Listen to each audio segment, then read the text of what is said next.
Welcome, everybody, to this week's edition of the Liberty First Foundation Roundtable. With me tonight, we got Michael Vasquez and Jan Rains. Frank will be in momentarily. He's having some technical difficulties that he's working on backstage. So, this week, cocaine in the White House. Ha ha! Yes, it was. Oh, Convince me it's not hunters. we're laughing at this. Okay. Now, the White House is trying to say that it was found in a very heavily trafficked area or traveled area of But the White House. But that's not where it was originally reported and found. They Exactly. changed Okay, the so story. the story's been changing day by day as to where this was actually located, where it was found. I have quite a few problems with this. And most of them don't even deal with the fact that it was cocaine. Yeah. My biggest problem is a powdered white substance managed to make it into the White House near the Situation Room. Well, Does anybody know what ricin is?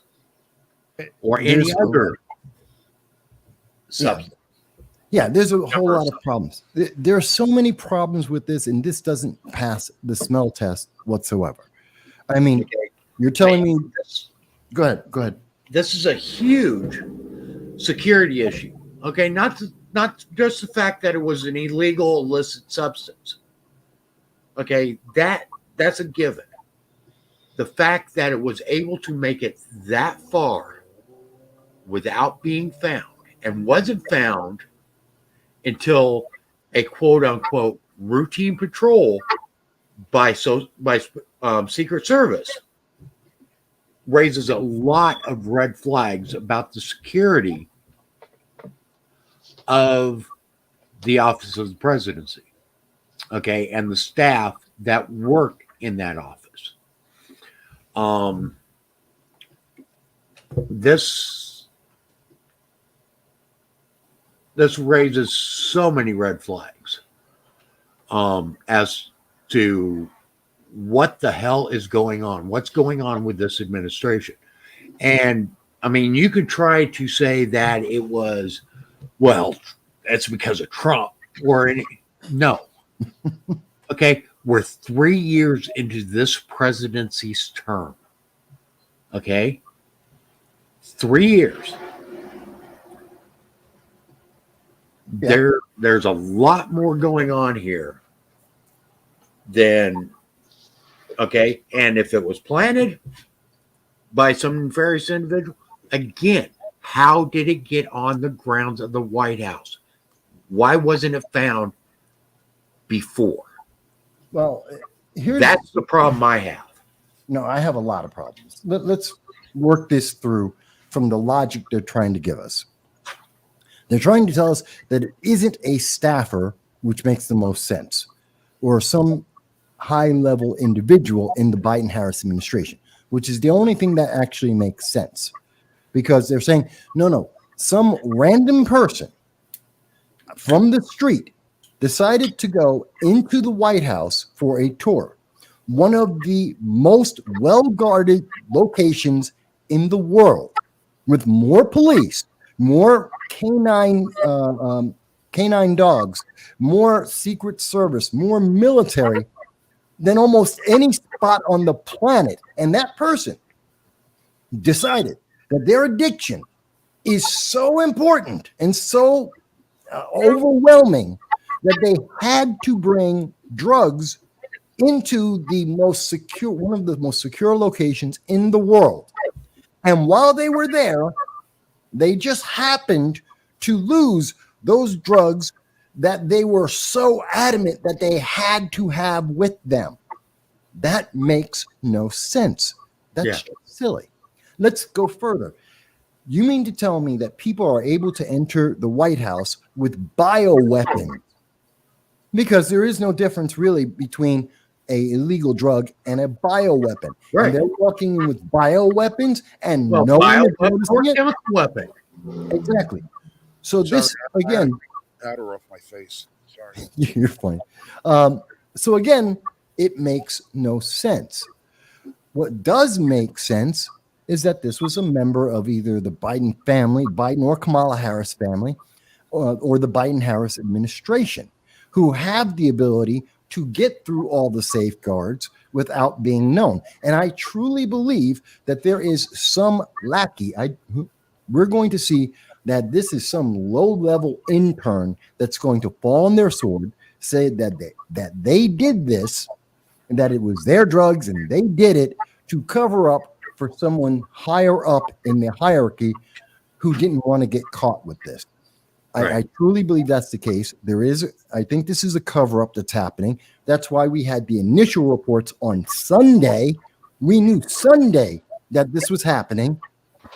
And then they went from Sunday, they didn't report it on Monday. They talked about it slightly on Tuesday and really covered it on Wednesday as the story changed. Why? Because they didn't want the American people to know.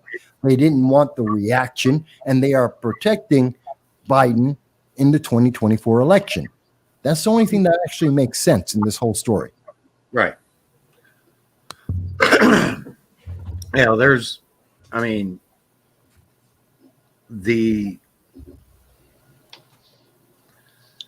The fact that they are trying so hard not to speak about it is very telling as well. Really, we need to know exactly what happened. Okay, this is not something, and we the people, we cannot allow this to be covered up. We can't allow another news cycle to just pass us by. Okay, we need to keep pressure on it because the ramifications of what happened with this are extremely severe. And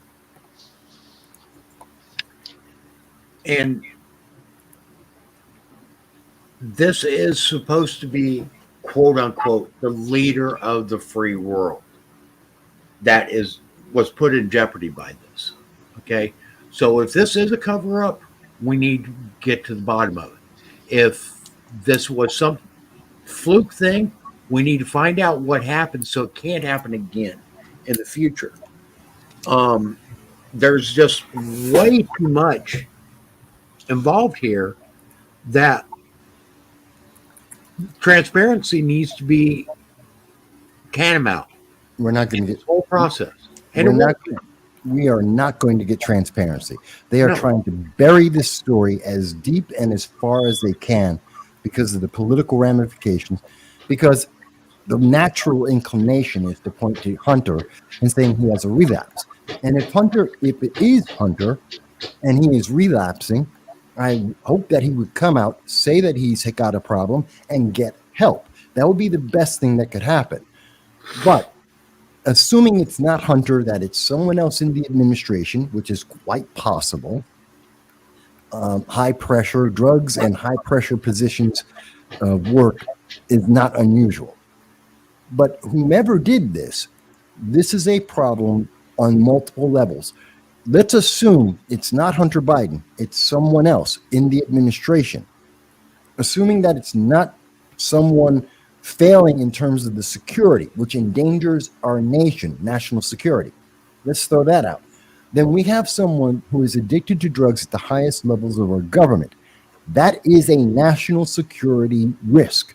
That person not only needs to be prosecuted, by the way, there's a crime underlying all of this, so that person needs to be prosecuted to the fullest extent of the law, but also we now have to look at how secure is our security ratings, all of the information that is going through the White House, because there's potentially someone who has leaked it, because someone is addicted to drugs. This is why you would be denied a security clearance. No one's talked about that. No one's thought about that aspect. That No. we have someone who is at risk of being Well, a these are all things that need to be brought up, questions that need to be raised that aren't being raised. And the fact that the media is being literally allowing themselves to be silenced on any questioning about this is ridiculous. It's bad. It it really is. And like I said, okay, the only way that we are going to get the truth about this is we the people need to keep pounding it.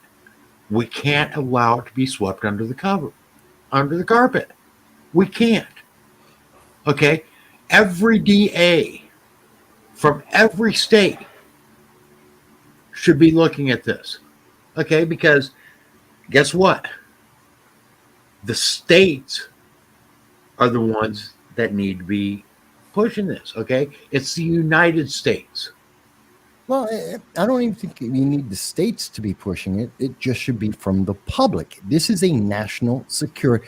At the very least, it is a national security. I'm saying everybody needs to be pushing for answers. Yeah. Everybody, state DAs, state governors, state legislatures. Okay, this put our entire nation at risk. It continues. This incident, and it continues. The longer we go without the answers, the more at risk we are. Hey, Jan, let me ask you, West Virginia, how are they covering this down there? How did you hear about it, and what are you hearing now, if anything? I actually saw it on, I think it was Reuters. And other than that, you don't hear much about it at all. I don't watch news, so I get most of my stuff looking stuff up on the internet. Well, even on the internet, are you seeing anything? Is Oh anyone no, talking just about that every time the story comes out, it changes on where they found it. Yeah, there's been 3 changes in the location so far. And that's turning into, and again, they're turning that into the story. Where was it found? Ultimately, it doesn't matter. It's in the White House, and all the implications don't change no matter where they found it. I don't care where they found it. It could be on the front step, on the front lawn. It could be in Biden's bedroom. I could care less. Nothing changes in terms of the national security risk. Nothing changes into the individuals that may or may not be compromised. Nothing changes into the fact that this is being covered up by the news media because of their desire for a 2024 election outcome. Nothing changes. I don't care where it's found. They're just trying to hide it from, they're trying to make sure it's just not directly connected to Hunter Biden. I don't care about that. They're worried about the votes. I'm worried about the situation. Can you guys hear me okay? Yeah, hear you perfect. I have no monitor volume. Just going to give you the heads up. Nothing is going to happen. Nothing. Yes. Nothing is going to happen. It doesn't matter where the drugs came from. Doesn't matter how they got in. There'll be no, if there is an investigation, we're investigating ourselves and we found nothing was wrong. Nothing is going to happen. It never does.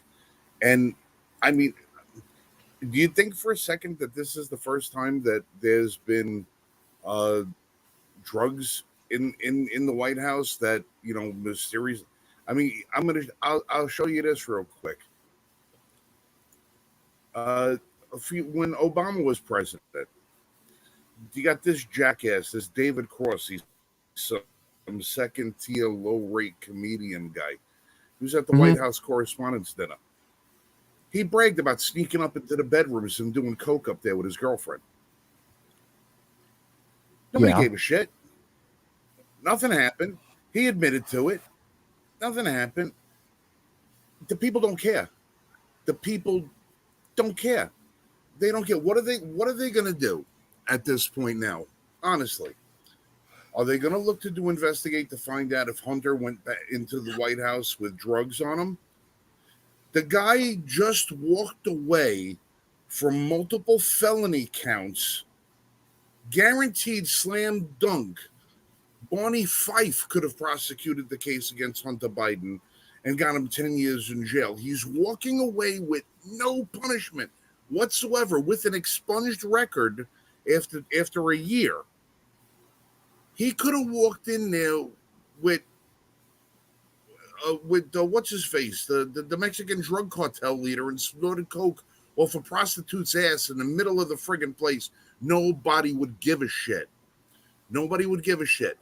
This is another one of those little sleight of hand stories, but it's also another one of the we're doing it right in your face and you can't do nothing about it.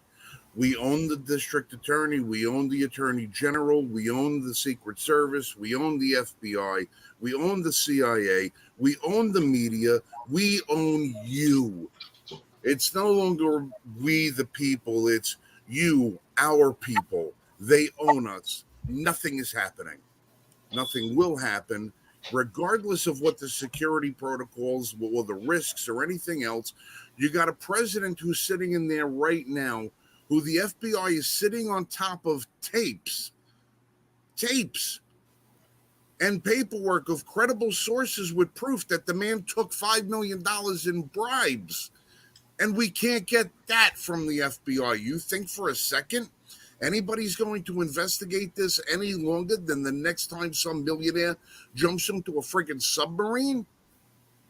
It's going to be gone it'll be gone by Wednesday. The next shiny thing will happen. It'll be gone by Wednesday.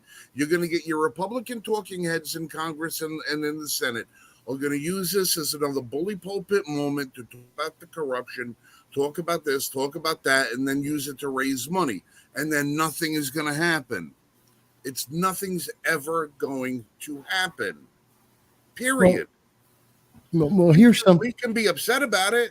We can argue about it. We can scream from the mountaintops about everything that's wrong with this government and all of the nefarious actions that are there within, but there is no accountability in the United States government. That's corrupt from the top to the bottom. There is nobody in government that's worthy of giving the truth to the American people. Well, I understand what you're saying, and I don't think you're wrong. But what they are doing, first of all, the story is basically dead. They already killed it. They killed it on Thursday because the story came out on Sunday. They've effectively killed it. But what we are seeing is that circulating in some political circles along the left predominantly is this idea that no, this is now a plant, that this was planted by the right. Let's debunk that very quickly because it's very easy to debunk. Here's the answer.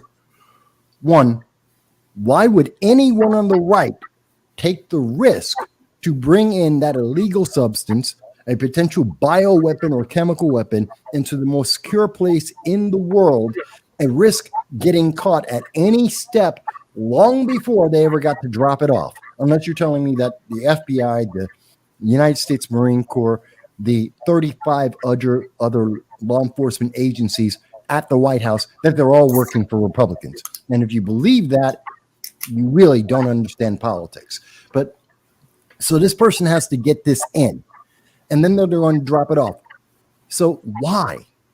We already have evidence and information and the guilty plea of Hunter Biden. We already have the scandals from Joe Biden. We already have the economy where he's trying to turn around Bidenomics as if it's a good thing, when we have 17% inflation, 12% inflation on food alone, and we're starting to see businesses fail across this nation.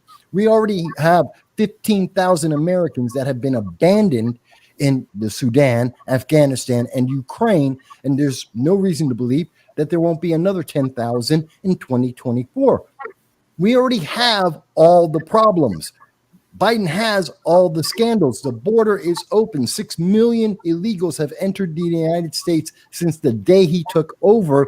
Kamala has failed at her job. We had 98 known or suspected terrorists enter the United States just last year in 2022.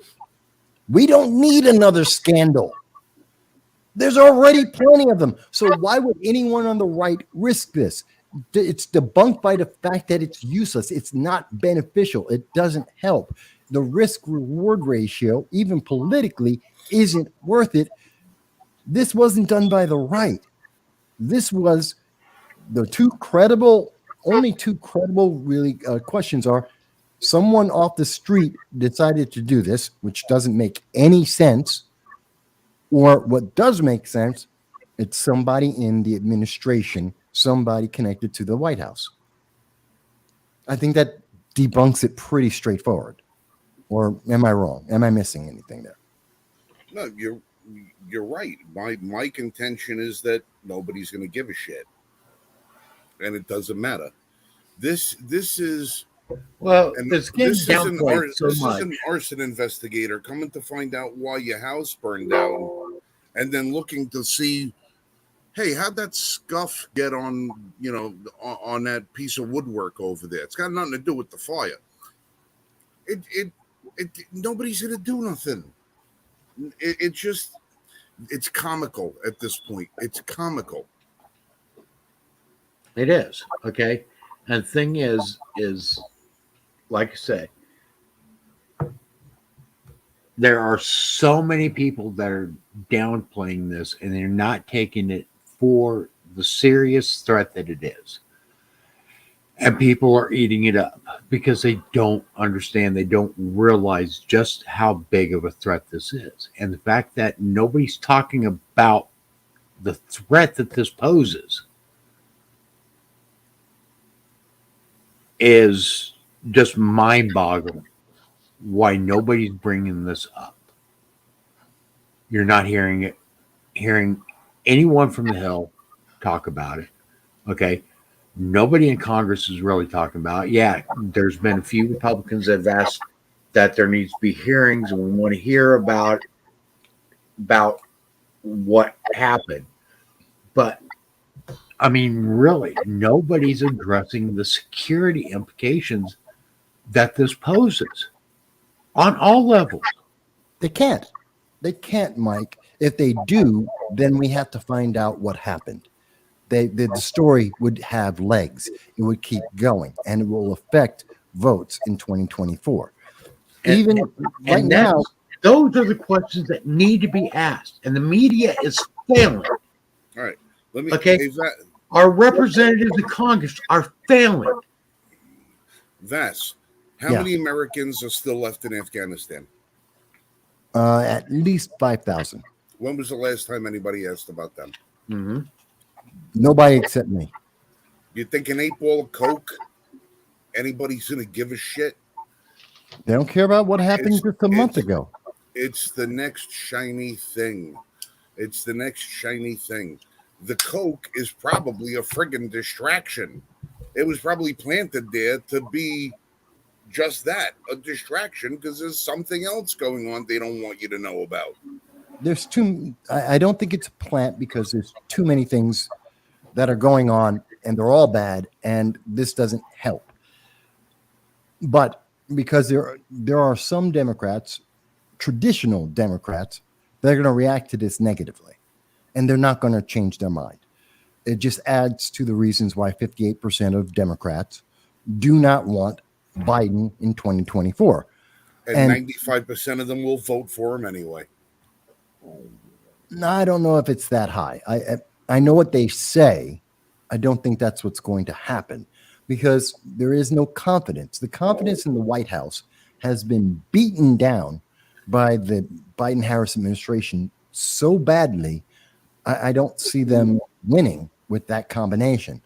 I find it difficult to see Democrats win no matter what because it's just that bad. They might not win. They might not win, but to say that they're going to stay home or say that they're not going to vote for him because they don't approve of him anymore, You're under the impression as if they have a choice. When they don't have a choice, they're going to pull the lever. They're going to pull the lever. There's no question about it. They're not going to say every election. They're not going to turn up their nose and say, "Oh, I just can't vote for Biden. I can't vote for Trump, but I'm going to stay home." They would sacrifice their children to keep Trump out of office. This has nothing to do with Trump. No, but you don't understand what I'm saying. As much frustration and anger as they get over Biden, and as much as they know that he's ruining everything that's great about America, they are going to vote for him because the alternative is worse than death for them. They would sacrifice their children for anything to keep Trump out, so it doesn't matter. And they know it. And that's what I said. This is a big flaunt. It's a big flaunt. It's a big screw you. We'll do what we want. I mean, you just had a judge this week rule that the administration, any administration, cannot, under any circumstances, go in to social media and stifle American free speech to further their agenda. Americans have free speech, whatever.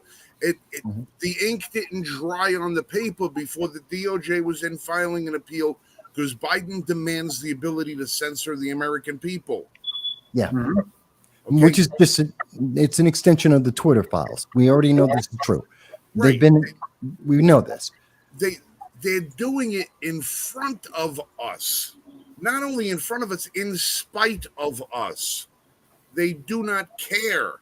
They do not care. And if you think it's hard to get some coke into the White House,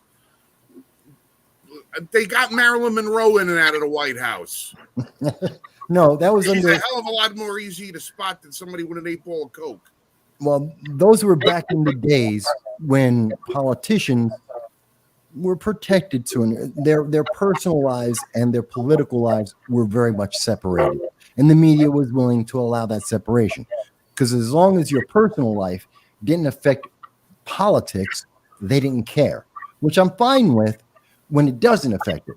But in this case, you're talking about compromised individuals. And when we're talking about social media, well, that's the Twitter files. That's the last 5 years of congressional hearings, whether it be TikTok or Twitter or Facebook or Google, which would include YouTube, all admitting that they have algorithms that are punishing American citizens for having the wrong ideas. It's the Disinformation Governance Board that never went away. They are continuing to manipulate us.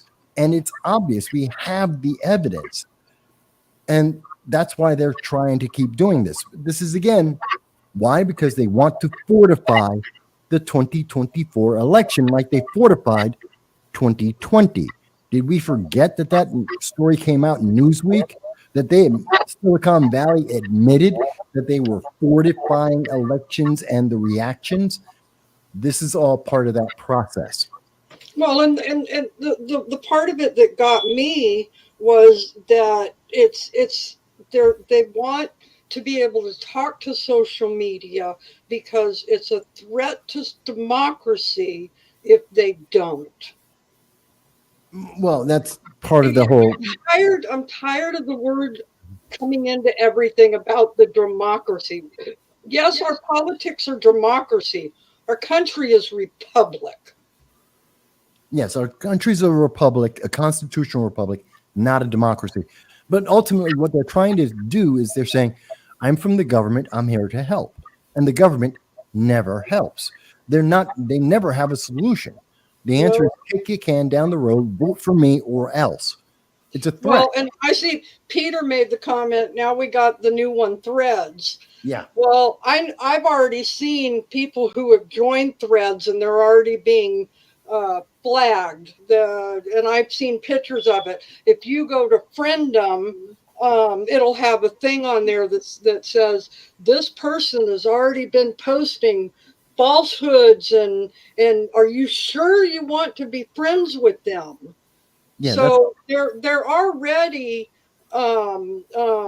stifling voices on threads. And then I saw today that Elon Musk is suing Zuckerberg for saying that he stole the way that Twitter is made, that Copyright. he sold it to make threads, which we know Zuckerberg steals things because he's done it to numerous apps.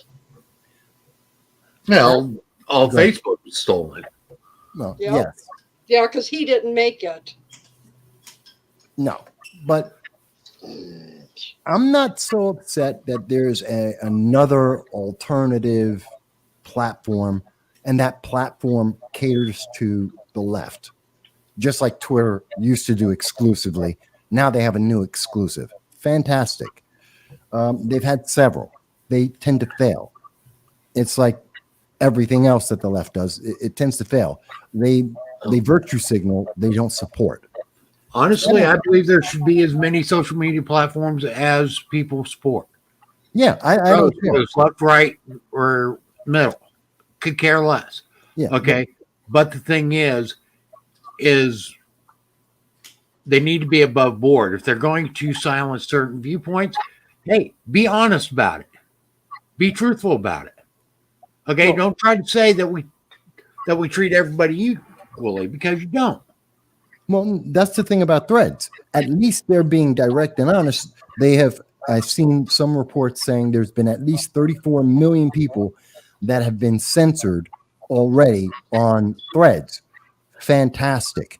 As this isn't a violation, if this is their set of rules. And here's my problem when we talk about censorship, with whether it's on Twitter or Facebook or Google, YouTube. There's a set of rules, and then there's the actual practice of what they do. And that practice of what they actually do is directly tied to how many former FBI governmental agencies, and as we can see, the White House, directly involved. That's the problem.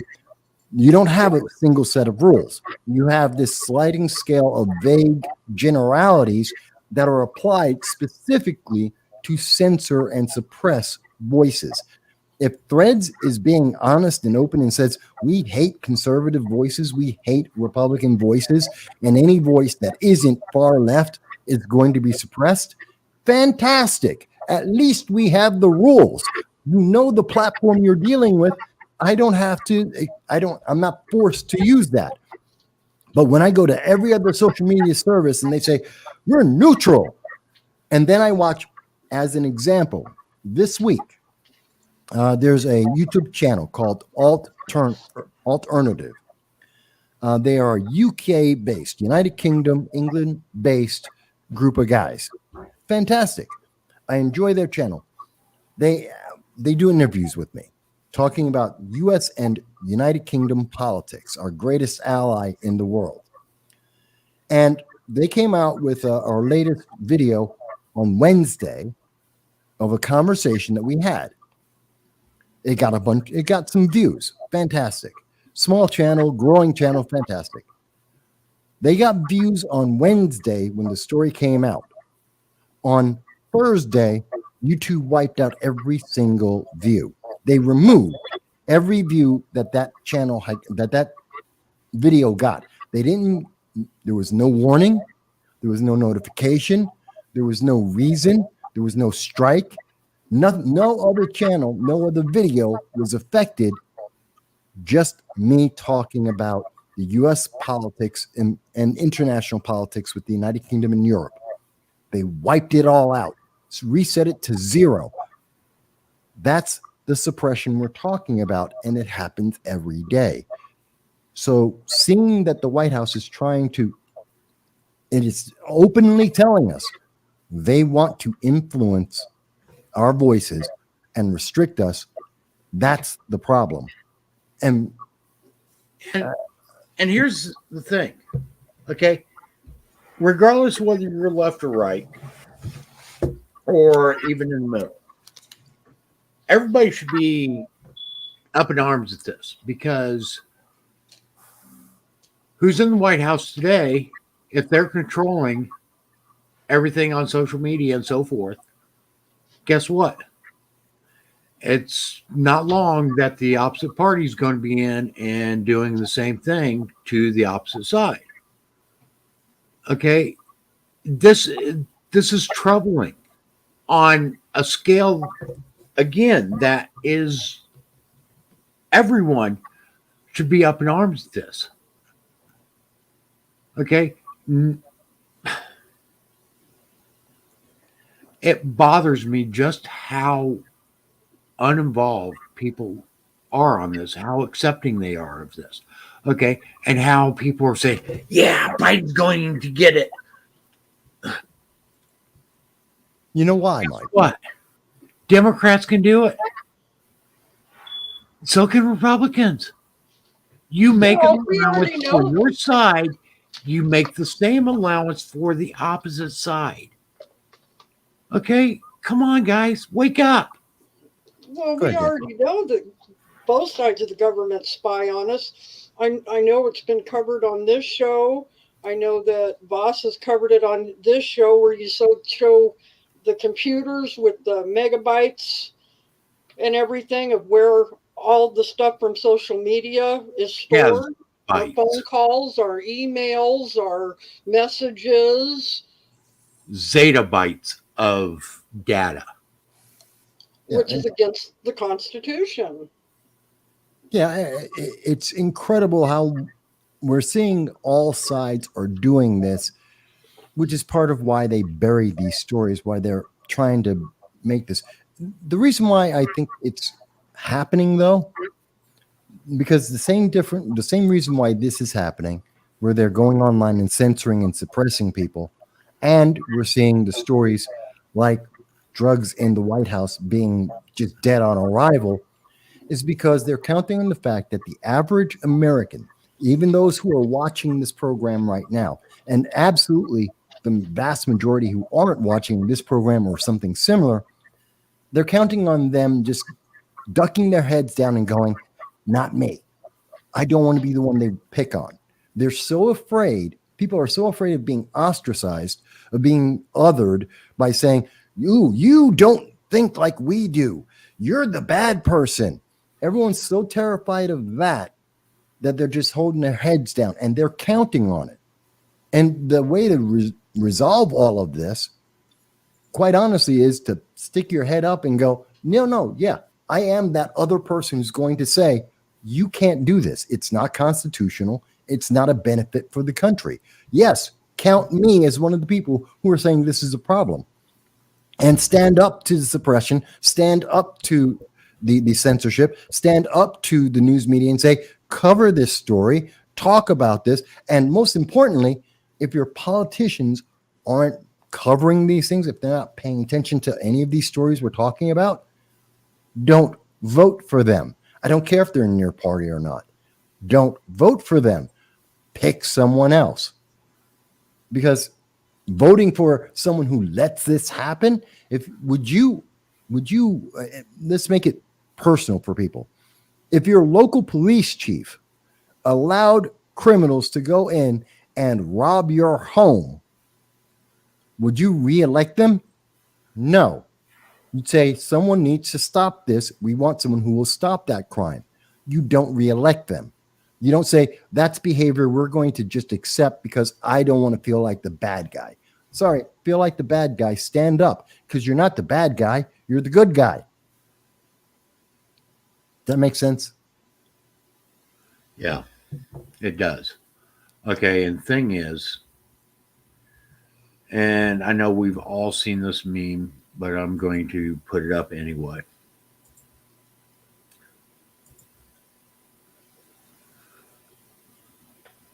Okay. Um,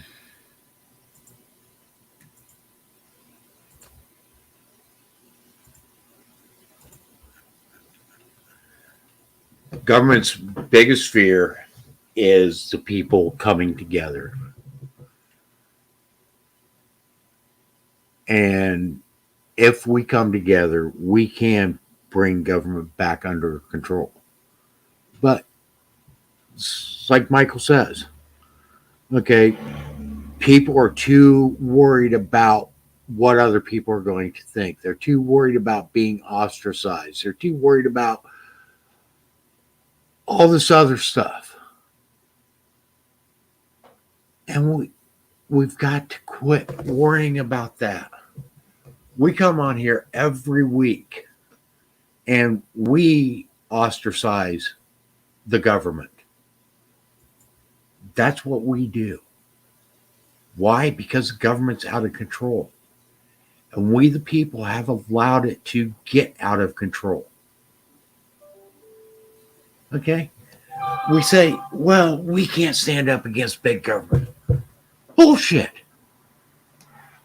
We allow big government to grow. We can also take big government back. Well, we can't stand up against corporations, and corporations control government. Bullshit. Okay, we can, it's everything. I don't care what it is, whether it's the economy, whether it's politics, whether it's business, the people have the final say. You know, we got examples of that. Look at Bud Light. Look at Target. Look at Disney. We can do this. These are just recent examples of you have the power. I'm not obligated to give my money to Disney to go see the Marvels or Secret Invasion. They can't just take the money out my wallet and make me watch it. Bud Light can't force me to walk into a bar and order their beer and take my money. They can't do that. Why are we acting or allowing people to tell us, yeah, but you have to? No, I don't. Same thing with people with their feelings. They have a feeling. I don't care. I have my own. I don't have to have their feeling. I don't have to buy their product. And I don't have to elect that politician just because of the color of my skin, my gender, my sexual preference, my political preference. There's nothing that obligates you, folks. And anyone who's telling you you're obligated for whatever reason, they're a bad guy. Did you guys see the story? You need to start paying attention to your conscience. What was that, Jen? Wait a minute. Did you guys see the story that came out yesterday on Jill Scott desecrating our national anthem? I saw something about that. I'm not surprised. It was disgusting. Hey, I don't care. It's her right. It's free speech. Yeah, but I don't have to support it. I don't have to support her in any way, shape, or form. But I have to support free speech. I understand it's free speech. Doesn't mean that we are obligated just because Jill Scott's black and a woman. Right. Exactly. Okay. And do I agree with her message? Absolutely not. Okay. And it is also my right, protected under the First Amendment, not to listen to it. Well, considering that she's one of the spokespeople for Nationwide Insurance, maybe you can let your voice be heard there. True. Yeah. If they support her by giving her money, we don't have to give our money to them.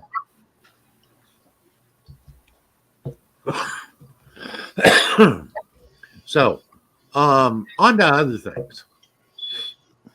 Michael and Frank. Frank and I talked about this a little bit Wednesday night. Michael, I sent you a link earlier this week about Act Blue. Oh, yes. Did you have a chance to look into any of that? I've looked into Act Blue a lot. Did you look in these specific allegations? I wasn't able to follow up as much as I would like to. I'm prepping for a different project. But Act Blue, for people who don't know, Act Blue is what they call a bundling organization. Basically, they're a PAC that takes money from various public organizations and people, puts it all together, and they hand it over to Democrats. Every Democrat, you can go straight down the line, every Democrat that's running for a federal office gets money from Act Blue, some amount. Just look it up. public information. And this is their way of, like in the New York 19th, there's a candidate named Joshua Riley. And Josh likes to say he doesn't take money from corporations or from special interests. No, he takes the money from Act Blue, and he takes the money from Al Franken in leadership PACs. That's how they get around it. They give the money to Act Blue, and Act Blue then cleans the money. This is basically money laundering. And then they give it to the politicians so that they can say, I didn't get any PAC money. I didn't get any money from corporations. I'm a good person. I stand by my principles. No, you're not. You're taking it from a third party just to hide the money. That's what Act Blue is. And anyone who disagrees with me, look up Act Blue. Look at where they get their money from.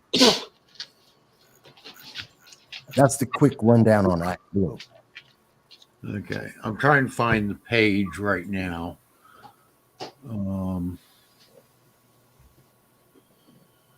All super PACs need to be done away with. Well, you have leadership PACs, you have super PACs. By the way, if you don't know, a PAC is called a political action committee. It is just a way to funnel money into politics. Left or right, doesn't matter. Left, right, center, they exist for everybody. And all they are there for is to funnel money into politics. That's exactly what they do. And I disagree with it. I don't like any PAC, but I especially don't like super PACs and legislative leadership PACs, which are explicitly meant to do only one thing: take the money from people that politicians can't be seen taking money from, and they funnel it and they hide it. This way they get to avoid scandals like when Hillary Clinton in 2015, she was taking money from Norman Hsu, HSIU. He is a known criminal with federal charges, and he was bundling hundreds of thousands of dollars for Hillary Clinton's campaign. And when he got caught, because he was a criminal with a warrant for his arrest, going to Democratic fundraisers, when that became public and he got arrested, Hillary Clinton kept the money. So to avoid that in the future, they have leadership PACs like Al Franken, who takes the money from people like Norman Hsu, and they funnel that money over to people like Josh Riley, so that Josh can say, I didn't take the money from this known criminal. I have no idea what you mean. Not my fault. I'm a great guy. Yeah, but where'd that money come from? It came from the PAC. Sorry, go ahead. Okay, so what is being investigated right now on a few different levels is Act Blue has numerous donations from a single individual. Okay. Yeah. I'm actually looking for, let's do this. Okay.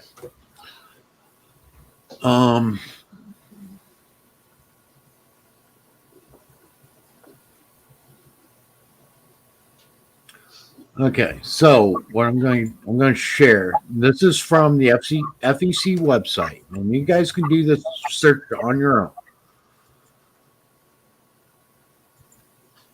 Okay, and I do advise you to. In fact, I will actually post the link on this where I'm at in the chat. Actually, let me do that right now,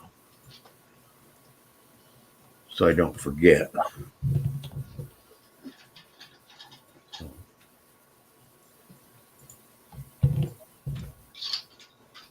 Okay, so this is where I'm at. Okay, and you can do your own search, and I will show you what I entered in my search. Okay, So basically, I'm at the individual contributions page. It preloaded with Ted Cruz. I don't know why, but it did for me. I put Act Blue in, okay, and you start typing Act Blue in, and it will give you their actual ID. Now, I've got this set up for 100 records per page. Now, Act Blue has over 220 million records in the search that I did. Now, we'll go down here, and we see right here, there's a few that are the same person. Okay, one or two on the same day. Yeah, that's Wait a minute, stop. pretty probable. Wait a minute, go back up. Stop right there. Look at Okay. this for a second. It's something that people should point out. So Helga Zwick in the middle. Helga Zwick is not employed and donated. Oh, okay. I thought it was 2,500. Sorry. But there was someone else who was unemployed. I saw it just a moment ago, and they were giving $2,000. But Right. Okay. I thought it was that one. I'm going to scroll Yeah. down. But she's unemployed and she's giving $25. That's interesting. Okay. Here we've got Barbara There it is, Deborah. Weber. Okay. She's self-employed. And on December 31st, 2022, she gave 4 contributions. Yeah, there's not a lot. But we'll go on. Okay. That's possible. Okay, so we'll say that's a probable. Okay, well, here's something that's a little more questionable. Catherine Zerkowski.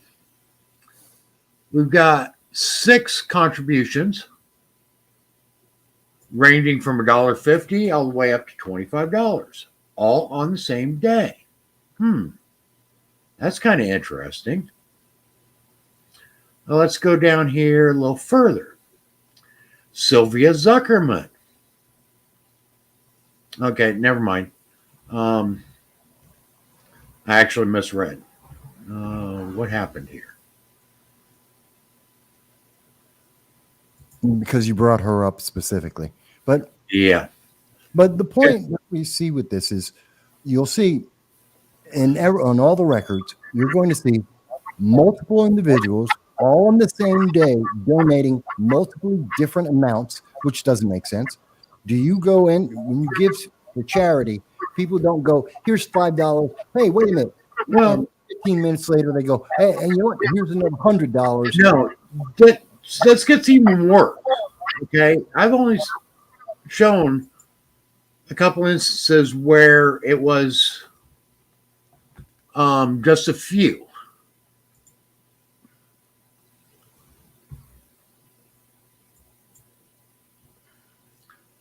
Okay. So we talked about Catherine Zerkowski. Okay, now I'm trying to get to the next page. You're there. Okay, so here we've got Glenn Zovsky. And we've got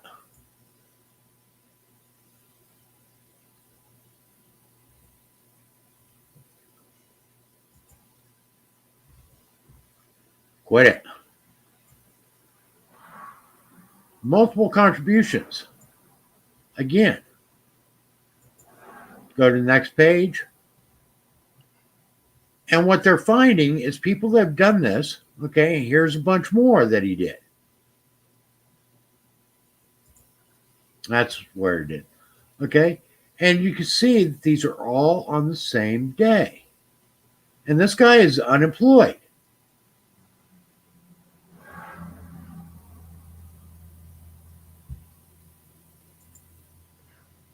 Go to the next page.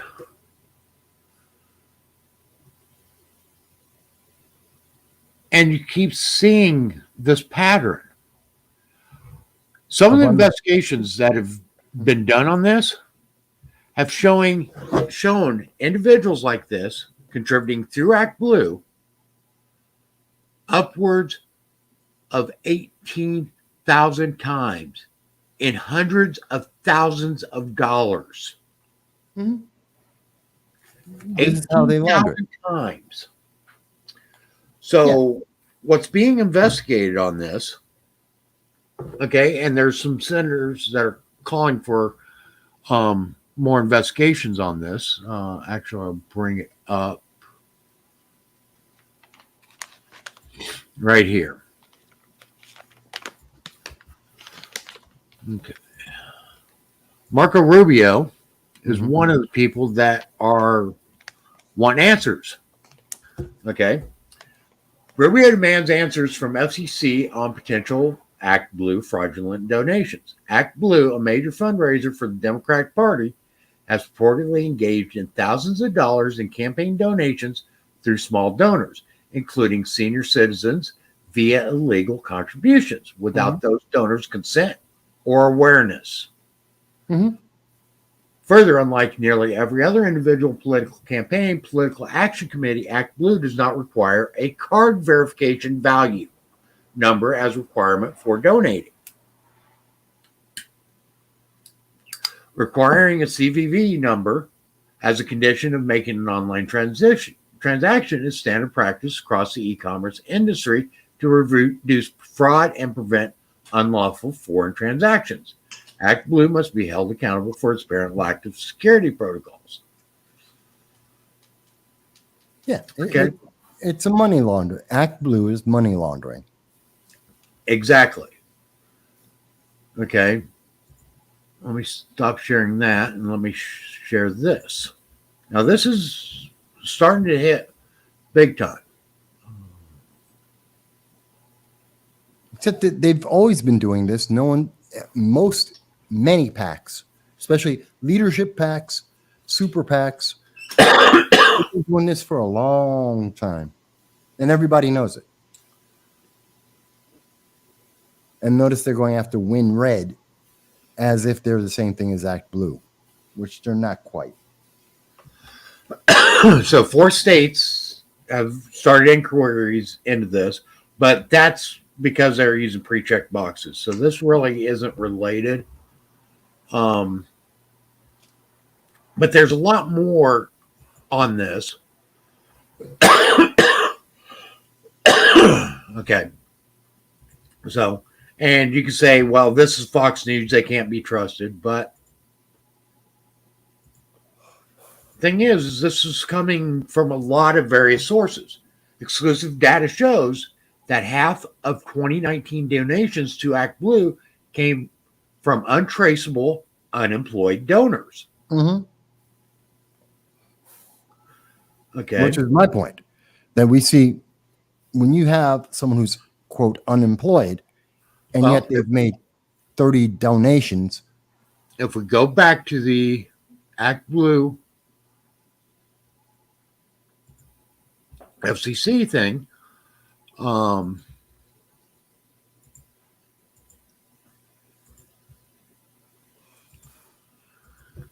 you can see a lot of these unemployed, not employed, quote unquote, self-employed, not employed, not employed, not employed, not employed, not employed, not employed, not employed. Okay. You see a ton of not employed. Yeah, but you're not supposed to notice, and this is the thing. No one's paying attention to, and everyone will say, but it's just $1, but it's just $10. Yeah, multiply that times 50 times that they're donating, and it's no longer just $10. It's now $1,000 or $10,000. It starts multiplying. And that's the problem when you have these multiples. They're small single dollar amounts meant to distract you and make you think, well, that's not a lot of money.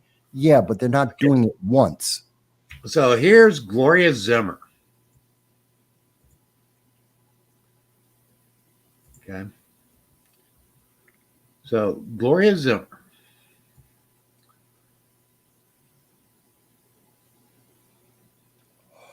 5, 10, 15, 115, 120, 5, 6, 7, 8, 45, 9 45, donations ranging from 270. $5 up to $100 It's $320. on a single day. So she actually donated $320, not 5, which is what they're trying to make you think. It's $5. No, it's $325. And this person is unemployed. Yeah. How many unemployed people are running around with $325 that they're not going to spend on the electricity, their phone, their electric, food, gas? No, especially in inflation. No, they're spending the money to donate because Now, they mind want. you, this is one day. Yeah. Okay. All of these for the month of December, the 31st of December. Okay. Haven't even gotten into November. Okay. And odds are we'll find these same names popping up over and over and over again for various months. And what people that have been investigating and looking at this, because you can export this data, okay, and you can actually compile it however you want to compile it, because it will come. I'm actually going to, well, let's see what type of file it does actually come out as.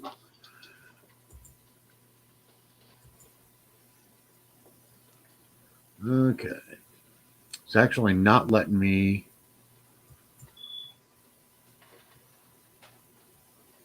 Okay, so you can download bulk data on this, and it comes in a bunch of different styles.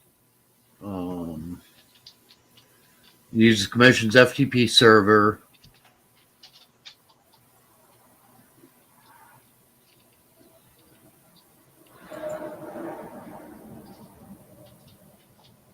And you can do this and download the file of what we're looking at here so that you can actually take and compile this by name, date, contribution amount, whatever you want.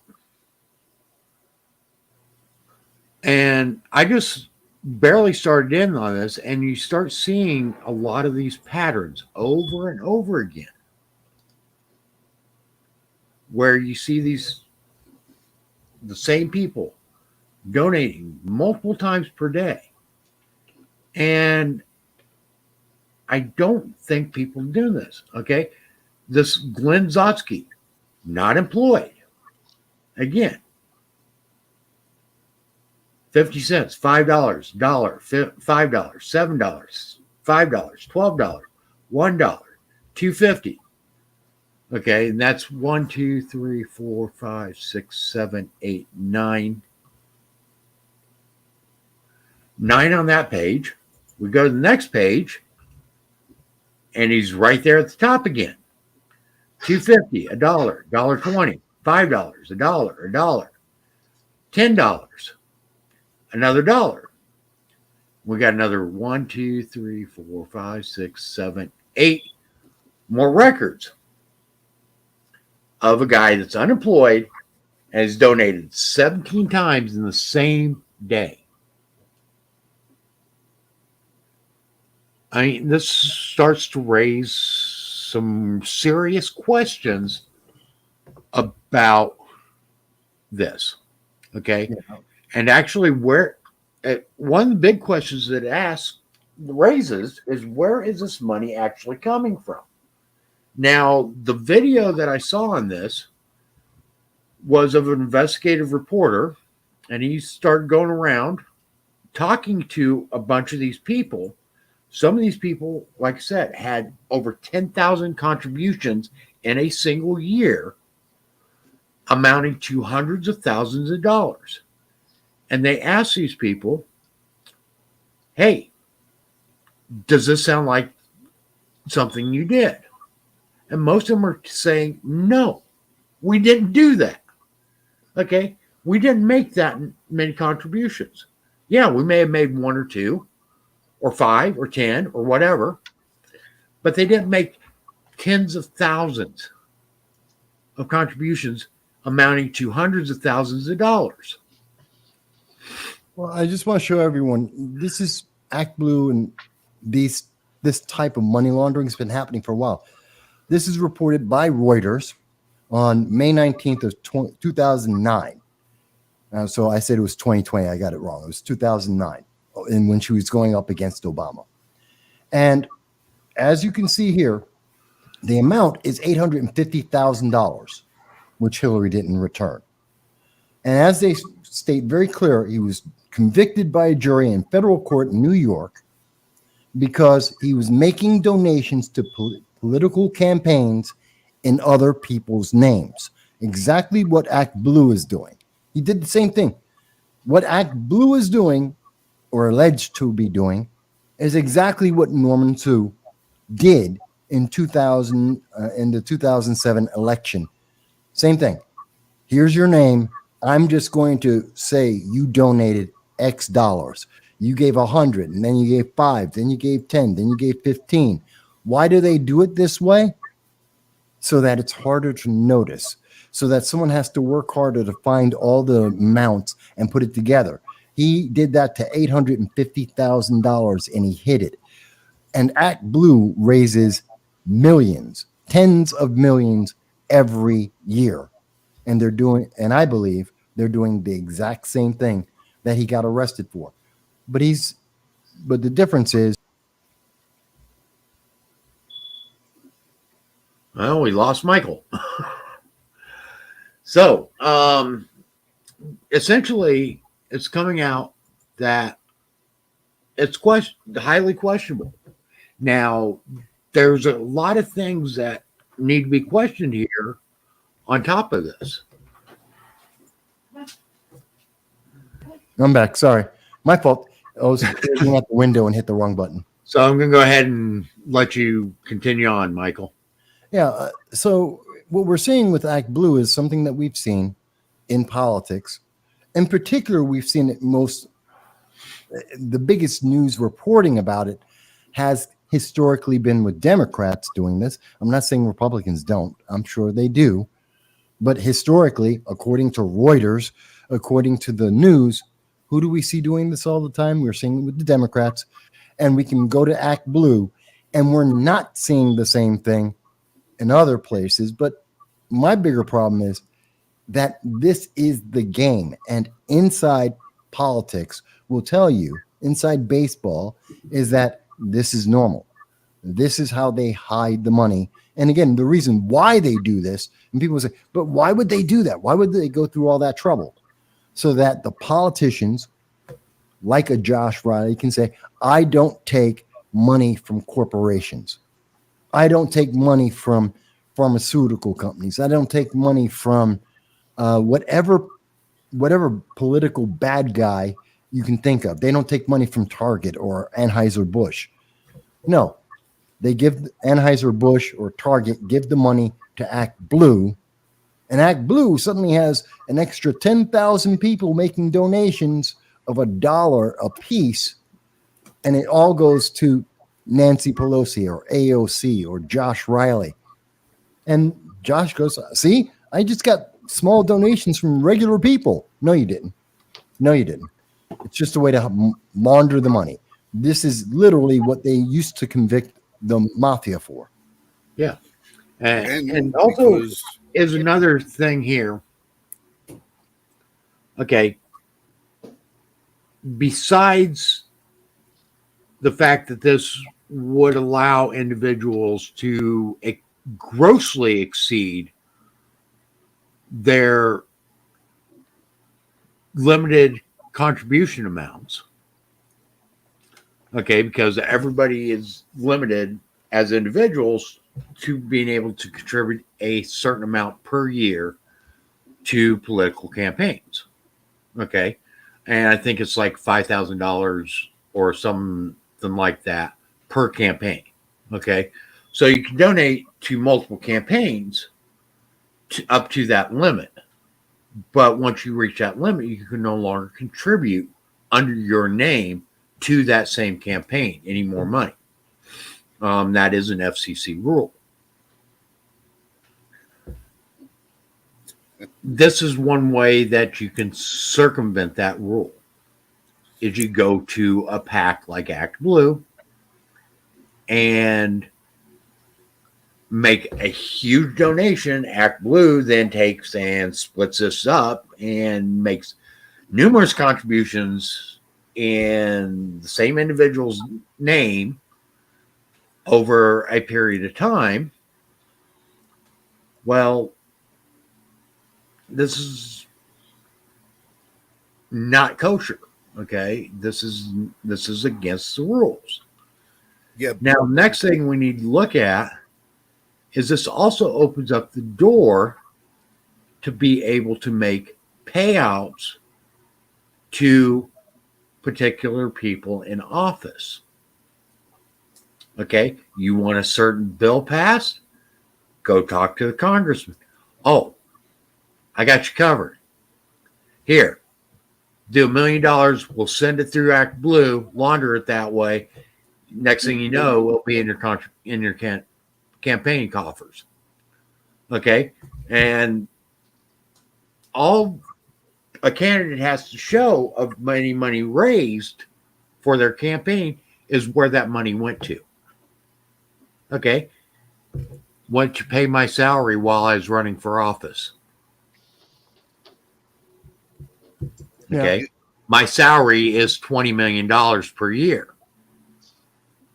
There's nothing says you can't have a salary of $20 million. Frank, what were you saying? Rule.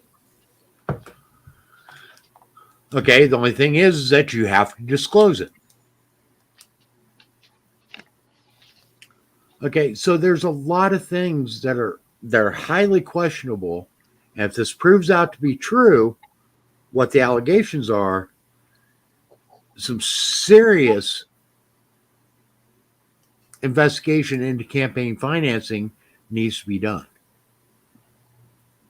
On not just Act Blue, but on Vote Red and any other quote unquote grassroots campaign money deals. Because are they really grassroots? You know what I can't stand? What's that? The designated hitter rule. I have as much chance of changing the designated hitter rule or the new timer clock that they've instituted in professional baseball or expanding or limiting the strike zone as I do having any impact on any of this bullshit. As one individual. No. Listen. Do you think for a second that these rules were written to not have loopholes in them? Of course they were. Who wrote the friggin' rules? Exactly. The politicians who benefit from distorting, breaking, and bending the rules. The Federal Election Committee is a government organization that is run by the government. Who is in charge of this? Former elected officials, current elected officials, special interest groups who work for the officials. We are not invited to the game. They want to give the appearance that there's some sort of rule, some sort of law that they're going to be held to a certain standard about, so that we, the people, have some sense that things are being done fairly and legally and ethically. But we allow the people that have ruined our government to then leave government, to go to work for government, to write rules for the people in government so that they can better be paid off by the people that pay off the government. We are not invited to the party. All of these things it would be very, very easy to write a law that says we're going to limit any campaign contribution to individual campaigns with X amount of dollars for every individual, and every campaign must be accompanied by the social security number of the person writing the campaign check. We are going to outlaw political action committees. We are going to outlaw all these different groups like Act Blue, Vote Red, this, that, and everything else. You can't have untraceable monies coming in to government. We are going to limit the amount of money that corporations can give, because unlike what some people believe, corporations actually are people, because there's people that have a vested interest in whether or not the company is solvent or insolvent. There's stockholders, employees, so that the company, which generate revenue, do have a voice in politics. But their voices should be no heavier than the individual voice. There's 1,000 different ways they could regulate all this stuff and make it fair, make it ethical, and make it legal. They choose not to, because they all benefit from it. They all benefit from money coming in illegally. When you have the co-corruptors, which now is only one of them left, saying that he's personally going to pledge $50 million to make sure that Donald Trump doesn't get elected again. When you have the Soroses of the world that will dump billions of dollars into campaigns to destroy the country, don't you think they already know what the laws and the rules are, because they put their people in place to write the rules and the laws? This is how it works. And yeah, oh my God, the guy from James, what's his face over there, goes and he does a little, hidden camera report about how Act Blue is funneling money to people. James O'Keefe. Yeah, James O'Keefe. They've been doing it for years. The politicians know about it. Why do you think politicians, they spend millions of dollars a year to get a job that pays $175,000, and they all leave politics two ways? They get voted out, which is extremely rare. Or they die. Either way, when they leave, they're worth millions of dollars. How the hell does that happen? You mean to tell me we have a government that doesn't have an ethical standard as to whether or not the people on the Ways and Means Committee have the ability to trade stock on the companies that they're going to regulate? And this is what we're worried of. This is what James O'Keefe finds. It's finding a drop of water in an ocean. Of course, it's wet. Everything's wet. It's all corrupt. The whole entire system is corrupt. And we can be upset, we can be mad, and it's not going to change anything, because as soon as we get somebody who comes and goes, I'm gonna go in and write that law. What do we got now? We got Pocahontas is now going to be working with, what's his face? I forget this one politician, JD, what's his name? This one JD Vance. Yeah, J.D. Vance. They're going to write new rules for the banking industry. Okay. They're going to write new rules for the banking industry, just like Todd and Frank did 20 years ago, that we're still reaping the rewards of that magnificent piece of legislation. It's every ounce of it is corrupt. And believe me, when we cut off one head of the serpent, 7 more grow back. 7 more grow back. There's a backup plan for the backup plan for the backup plan. They know it. We know it. And now it's just gotten to the point where they don't even hide it anymore. If you think for a second, if Act Blue were concerned about being exploited and shown for what they were doing, that they would make any of that information available to the public? They would have people in there changing names. The AI would be generating bullshit names for people who make donations, because the donations, if you look at Act Blue, are not tax deductible, which means if you can't make a deduction, you don't have to verify the identity of the person who made the deduction in the first place. So why even bother trying to hide it? Why even bother? Nobody's going to investigate it. And when they do, and they say, oh, we have to take actions against Act Blue. Well, who's Act Blue? Who's at the top of the tier of Act Blue? We can't get anybody from any of the previous administration to get incarcerated for what they do, except some low-level staff lawyer that wound up taking a plea bargain that he falsified a record and he never lost his law license. We expect organized crime. If we launched a RICO Act in Washington, D.C., there might be 3 people in the entire district that don't go to jail. Yeah. The entire thing is corrupt. We can expose as much as possible until the people get engaged enough to say, you know what, you all need to go. All of you need to go. One way or another, you got to go. It's not going to change. It's not going to change. We just got some, I'm sitting here, you want to talk about a corrupt fucking system? In Vermont, our very first right to carry state, in Vermont, there's a man in Vermont who owns, I don't know how many acres of land, 50, 60, 100 acres of land. Oh, yeah. Okay. The man invites his friends to use the land so they could shoot and they could practice and they can train. They're not an organized militia. They're a group of ragtag guys who, like me and my friends, that like to go to the range and just blow shit up and like having fun and like training. And of course, we understand the safety. We take it seriously. We make sure that everything is right. Nobody's ever going to get hurt. Well, this guy decided that he was going to take his property and he was going to terraform it a little bit and make it a little bit more trainable with some trails. And he was going to put some buildings up there so they could do this and they can do that.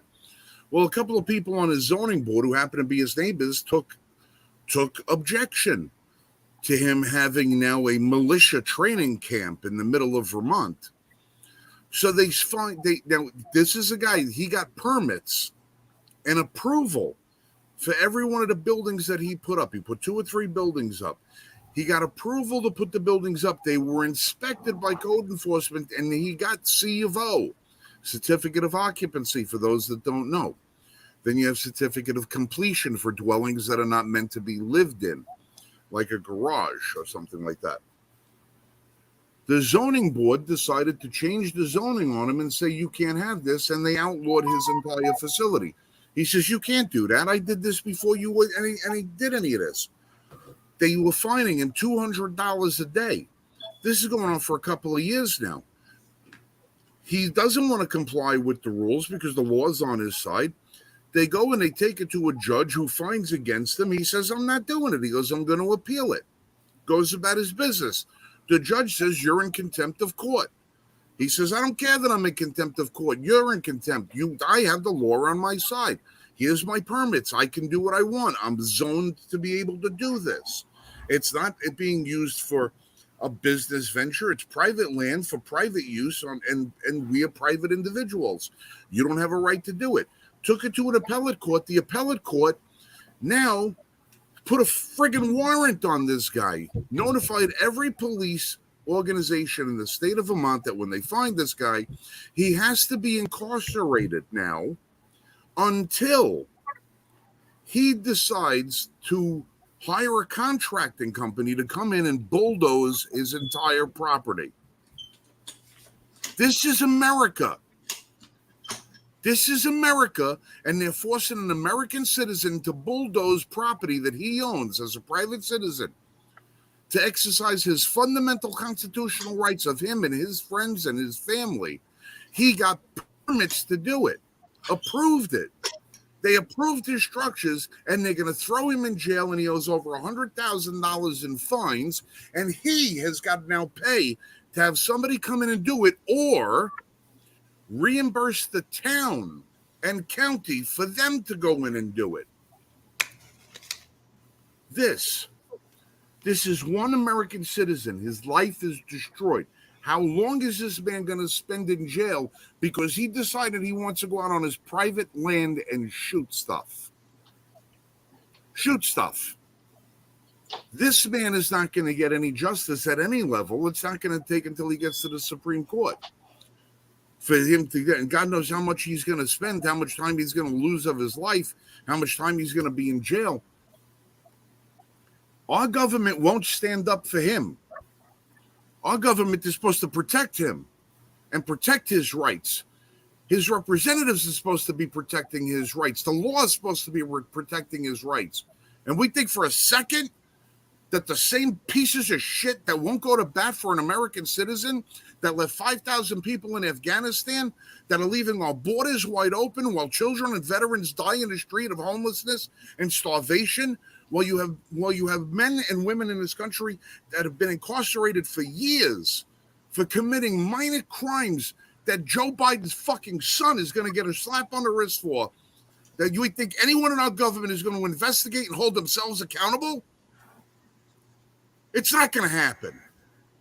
It's not going to happen.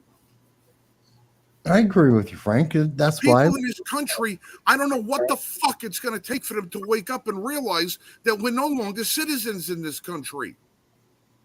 We're minions. The British live under the crown, live under a monarchy, and are more free than Americans are. We have the illusion of freedom in this country now. The illusion of it.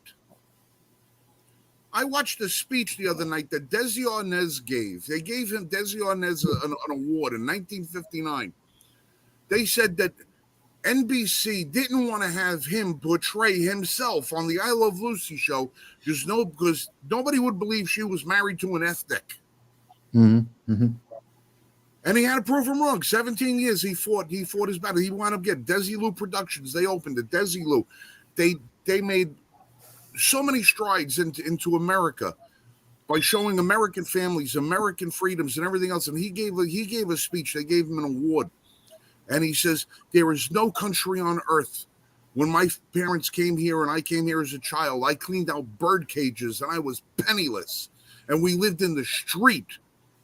And there's no country in the world that I could come up and rise to where I am now. No country other than America that could do that for me. None. America, you can't do it today. You can't do it today when you can't even use your own fucking land. You don't even own your land anymore. You rent it. Continue to pay property taxes. Continue to pay school taxes. Continue to have your home adjusted on an artificial inflated rate. So you pay higher tax rates every year. And then if you can't afford it, they come in and take it. They take it. What you own, what you worked for, what you bled for, sweat for, your legacy. You can't even inherit anything from your family without them wanting to take half of that. Make a profit selling your house. They want 25% in capital gains. When is America going to wake up? When is this country going to wake the hell up and start realizing that we are not citizens anymore? You got this bullshit going on in the friggin' White House is just another diversion. Another diversion. They want everybody they want everybody to drive electric cars and nobody can afford them. Everybody to have electric cars, we don't have a grid that can handle it. $6 billion for tunnels to replace a tunnel that cost 1/5 that to build. What the hell is happening in this country anymore? People aren't speaking up. They're just ducking their heads down. I just came from New York. I buried my mother last week. Okay. I went to New York and I had to sit there. I'm driving on the GPS. Staten Island has changed a lot. And I'm sitting there with my GPS ringing every 35 feet. Speed camera, stop camera, this camera, that camera, the other camera. When I grew up there in the 70s and 80s, all parents would have been out there at 3 o'clock in the morning with bolt cutters, baseball bats, buckets of tar, and everything else, eliminating that shit. We don't live in a prison. You're not a prison guard. You're not going to regulate every goddamn sense of my movement. New Yorkers used to have a reputation of being tough, didn't take no crap, and all the rest of this stuff. I'm embarrassed to say that I'm from New York when I look over there and I see what they've come to, what it's come to. It's a perfect example of the dichotomy of America right now. Every damn thing that you do is being policed. Everything you do is being watched. Every phone call you make is being recorded. Every conversation you have is being monitored. Everything that you say is being censored. And we're supposed to believe that we're free. And we're supposed to believe that our government is going to hold itself accountable. How? When? The last form of accountability in this country was 1776. That was the last form of accountability. And after the 56 men that signed the Declaration of Independence were all in the graves, it all went to shit right after that. Franklin told us we would have a republic so long as we could keep it. They told us outward, as soon as politicians figure out how to bribe the American people with their own money, you'll lose it. Tell me one thing government does today that champions and promotes American freedom here within our own border. One program, one group, one thing that America does, our government does to benefit the American people so that we can prosper. None. Find it. You find it, and I'll find you the 10 things that show you that's bullshit. But again, Frank, you're not wrong. The root problem of this comes back to people being silent. I think it was Martin Luther King it was Gandhi who said where the evil to prevail is for good men to do nothing. Yes, good men do nothing. King said that. It was Martin. I thought it was Gandhi. Okay, but yes, people aren't doing anything. They're just allowing it to happen. They're just accepting it. They're accepting the 30 seconds that they see in the news, that the news chooses to talk about, and they're accepting that news and saying, well, they said it's okay, so it's okay. And I'll just keep my head down. They'll avoid me. No, as long as the people are entertained, as long as everybody's got the new iPhone, the newest Android, as long as their car will drive itself, as long as you can take the think out of the thinking man and thinking woman, they don't care. They don't have to think for themselves anymore. This current new generation is lost. Mm-hmm. They're lost with only a small glimmer of hope every now and then. A small glimmer of hope that I see with some people. The vast majority are not. And the worst part about it is our generation. We are no longer trying to lead the way. We're trying to compete with the younger ones. We're trying to compete with them. They got all the gizmos, gadgets, the toys, and everything else, and we're still trying to catch up to learn what they know already. We're trying to catch up. We are actively, our generation is currently giving up on the idea of being independent and sole proprietorship and being able to fend for yourself. We are trying to, I'm looking at, you go through Instagram and TikTok, these fucking middle-aged people doing stupid dances. Yeah. They're doing dances. Oh, it's a trend. Everything is a trend. When will thinking become a trend again? When will the desire for freedom become a trend? No, I got to dance like the girl from this movie. I got to dress like the guy from that movie. I got to do this little song and dance routine. I got to do this. I got to do what? Oh, I'm following the trend. We don't even call people. Oh, how many followers do you have? How many followers do you have? How many followers? I don't follow anybody. I may pay attention to what they say and pay attention to what they do. I lead. I don't follow nobody. When did America become a nation of followers? We sparked the greatest revolution on the face of the planet. We led the way for freedom and prosperity and strength. and a country full of dignity. Now we don't have it anymore. We don't have it anymore. And we think that there's salvation in here somewhere. Where is it? That there can be, because people need to step up. Again, what you're talking about, Frank, is, and what we've been talking about is, people are they're not doing the hard work. They're not stepping up. It is difficult to be free. It takes work and effort and failure, and it's not fun. And there's no free stuff along the way, and you're not guaranteed to win at the end of the day. It's hard, and we have taught our children that they shouldn't do anything that's hard. They should only do the things that they're entitled to do, that they should take it as easy as possible. We have been living America.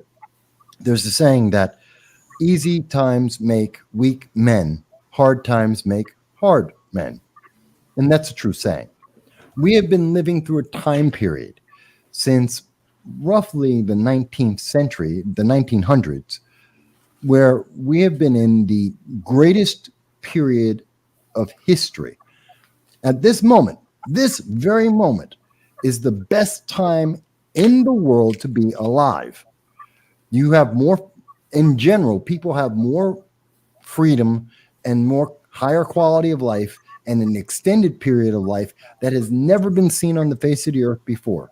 And we are squandering it because that's something that you can only maintain if you work at it every day.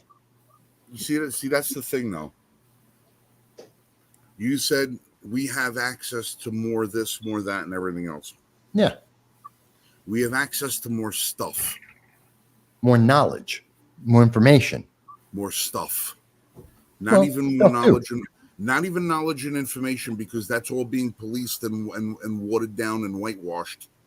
We don't have access to knowledge anymore. We have access to the information that we are being provided with.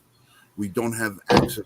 Do you know how many American homes in the 70s had Encyclopedia Britannica? Most. There used to be men and women that walked around from door to door with a 80-pound briefcase selling you a fucking series of books so your kids could know what Gondwana land was. So they would know the history and origin of our species, of our people, of our culture, of our history.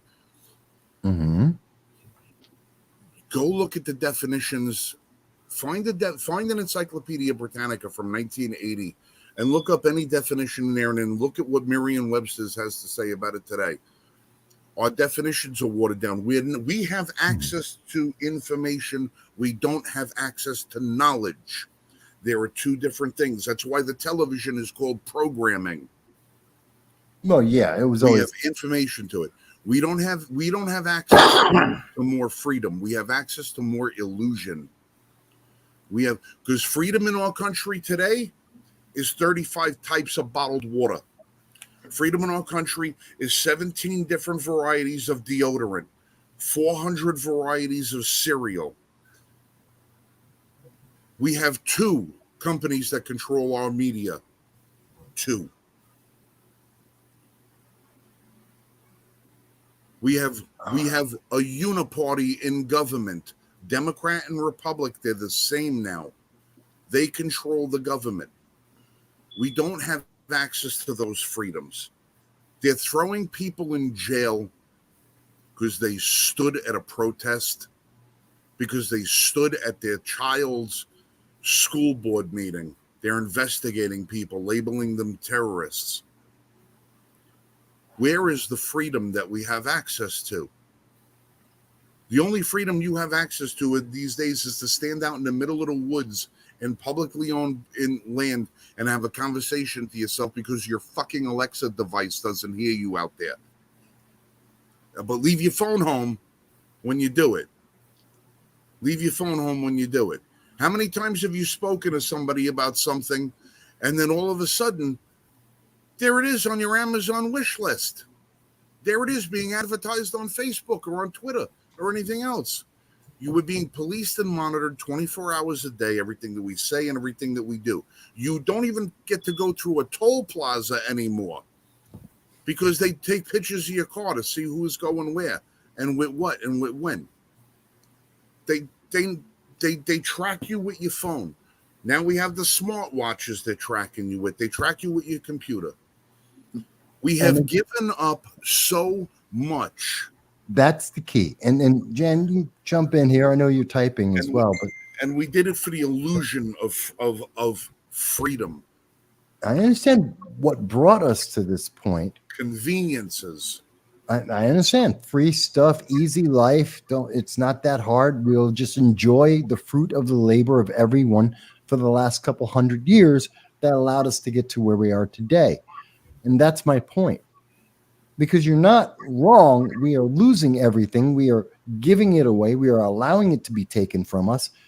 And we must speak up, which is why there's so much censorship, why there is so much suppression, why they're so terrified of any voice that isn't previously approved or pushing a previously approved thought, because you're not supposed to think. That's why we have critical race theory in our schools.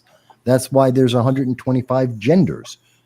It's because we're not supposed to be thinking. We're supposed to just accept. It's blind affirmation.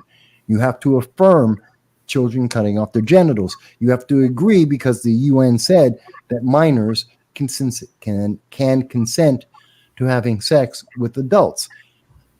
Because we have become so comfortable and so entitled, we are losing and have lost much, but it is not something that we cannot reclaim. The problem is to reclaim it is harder than what we had in the first place to get here, because it is incredibly difficult to get back a right or a freedom that you've lost.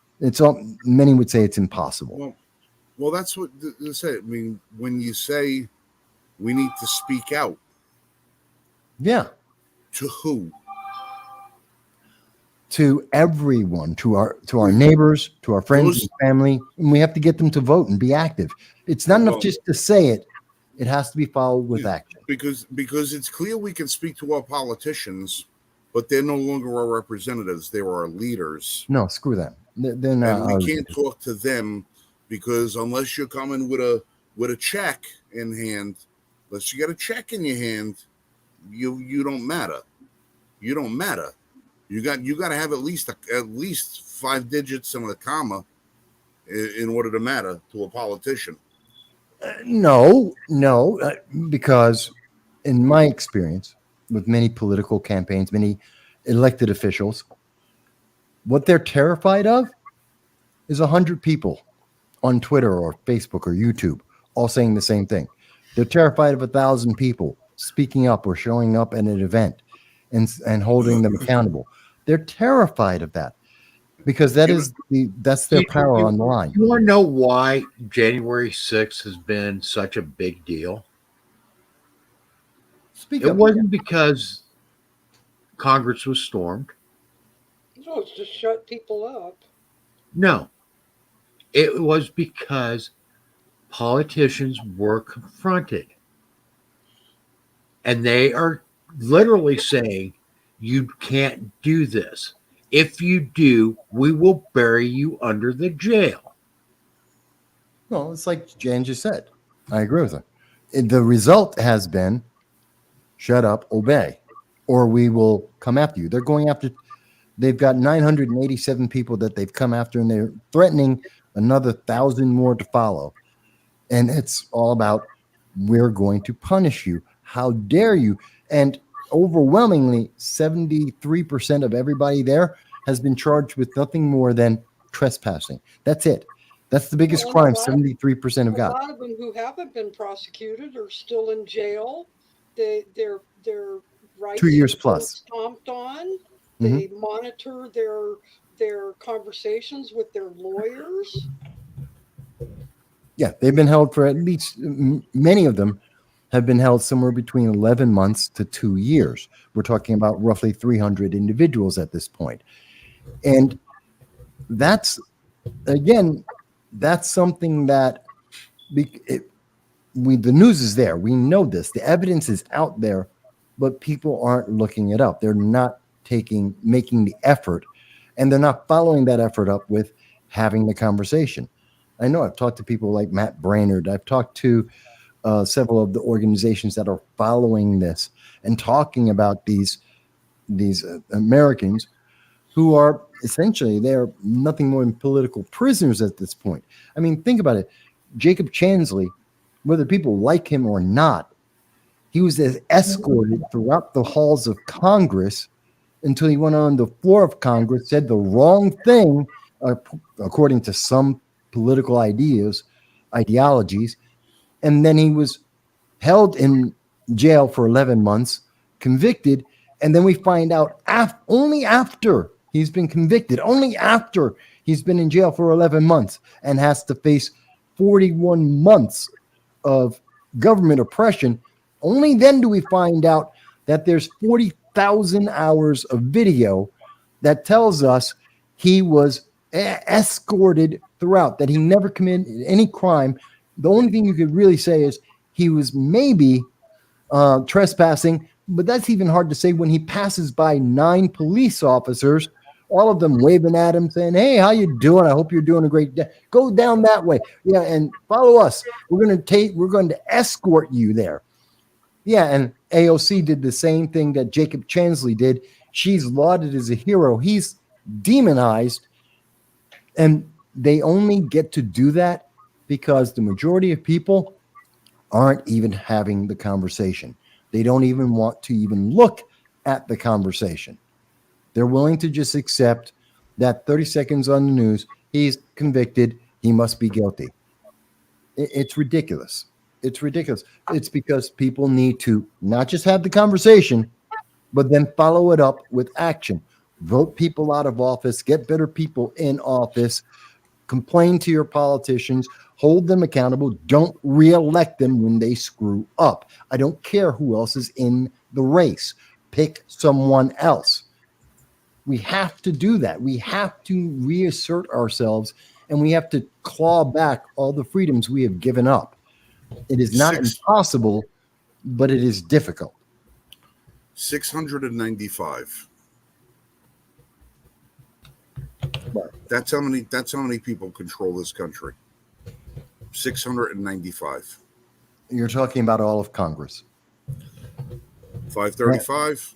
All of Congress and the Supreme Court, you're counting. 535, 100, 1, 9, and 50. Congress, Senate, President, Supreme Court, 50 governors. 695 people to 330 million. And that tells you how easy it is that we could take it back, because there's 350 million Americans. If you're talking about 695, they can only, this is known, we've known since Machiavelli. I mean, he was one of the first ones when he wrote The Prince, when he did his treatises. He made it very clear. This is modern politics. He created the system of modern politics. It is a handful of people that have the illusion of the power as long as they keep people docile and obeying. It is about obey. But 350 million people can only be under their 695 control if they do not question and they do not act. And we have the best system built in place to be able to act. We don't have to. Back in the day, France, you had to have the French Revolution, take down all the kings and all the nobles, and that's why they had a guillotine. We don't need to do that anymore. We have the ability through the voting, through the system, by representative government, by taking action, understanding the laws, the consequences, the accountability, by actually stepping up and saying, hey, we're going to get a better system, whether you like it or not, because there's 350 million of us, and there isn't more than 1,000 of them. I totally agree with Go the ahead. concept, but my biggest worry is stealing elections. Is what? stealing elections. They've done it. They know how to do it. They know how to get away with it. But even that doesn't work, Jan, I don't think, because we know there were election uh, uh, whatever the term is they want to use for it, irregularities, as they like to always say. And as much as they tried to downplay that, as much as they tried to tell us we were wrong and we were stupid and we had no idea, and yet case after case in court, case after study after study has shown that this is correct. The fact is, they were trying to make us obey. We recognize they're wrong. Then comes the next step that we have to act on this. We have to take the next step. It's not enough just to acknowledge the wrong. We have to take action. We have to move forward, be more than just saying, I think you're wrong. Well, but nothing will change until election laws are changed. We can change that. Get rid of everyone who's out there. All we have to do is do not vote them in. We don't even, I believe in term limits, but we don't even need a law on term limits. Don't vote again. Congress we has have term limits. Yeah, People don't exercise their right to limit the terms of the people that represent them. That's my point. Okay, now, if you notice, I've got a protest up on the screen. Yeah. This was during a Senate confirmation hearing. Yeah. Okay, these people stormed in. Okay. This is not something, January 6th was not something new. No. Okay. The thing is they like to tout on January 6th because that is the first time that we were actually saying, hey, enough is enough. We've had it. Okay. That is what January 6th is all about, is to say, hey, don't question us. Okay. We are your rulers.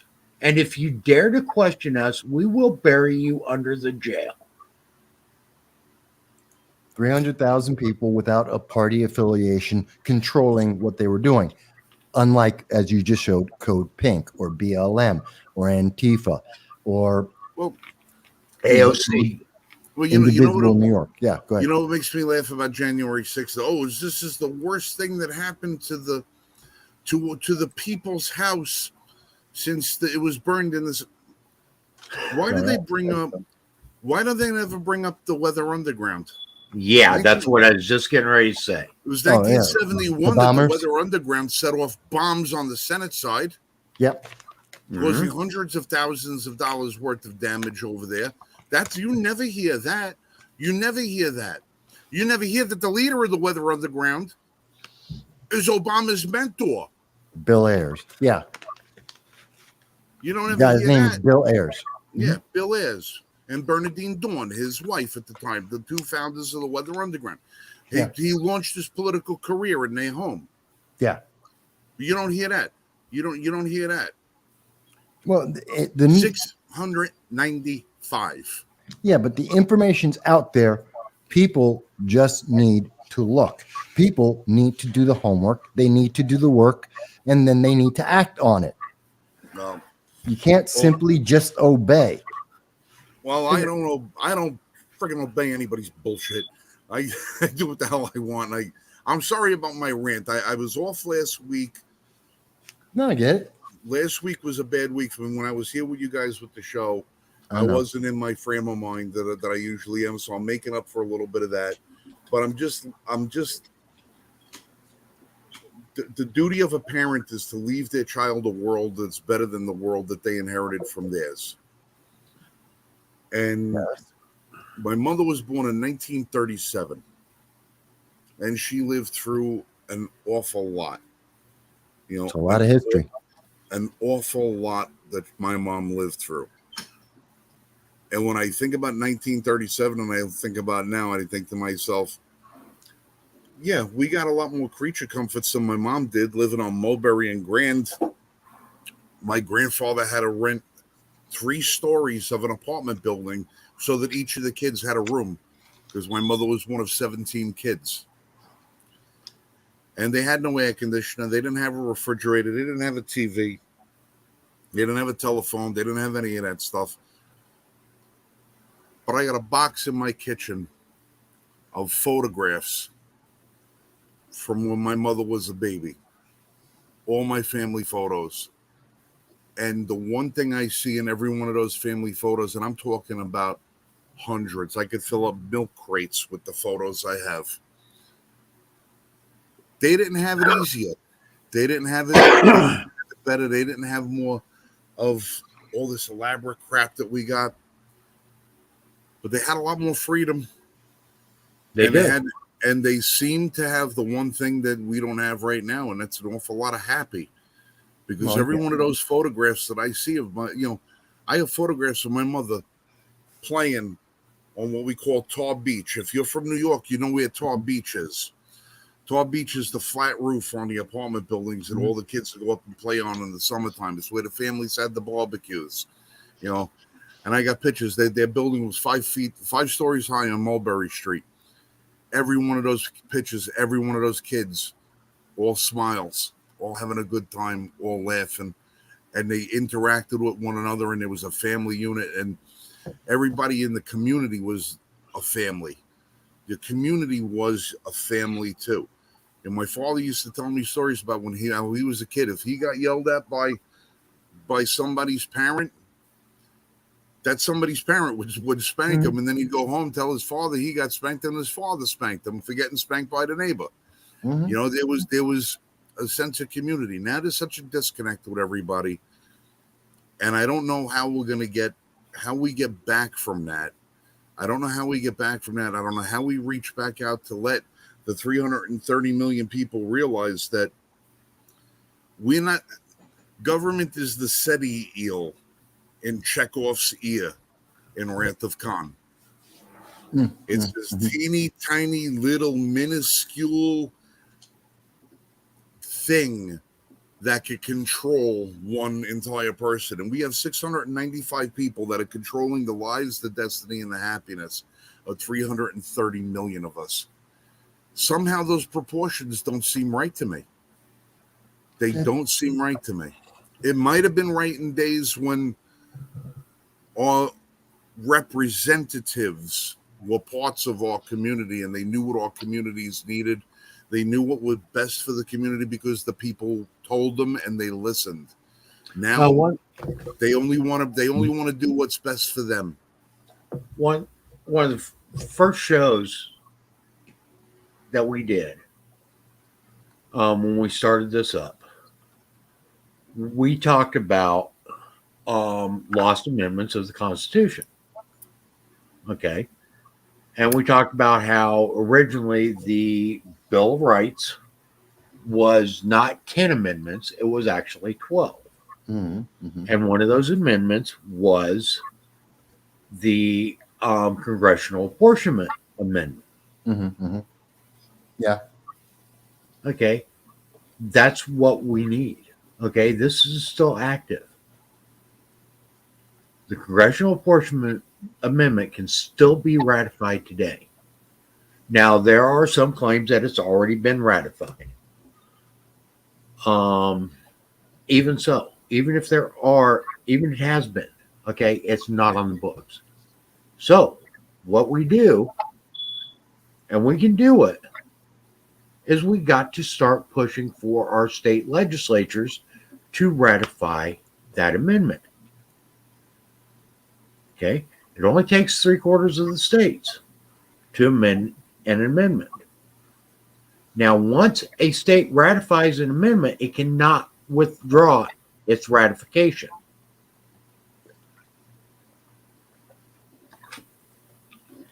And there are several states that have already ratified this amendment.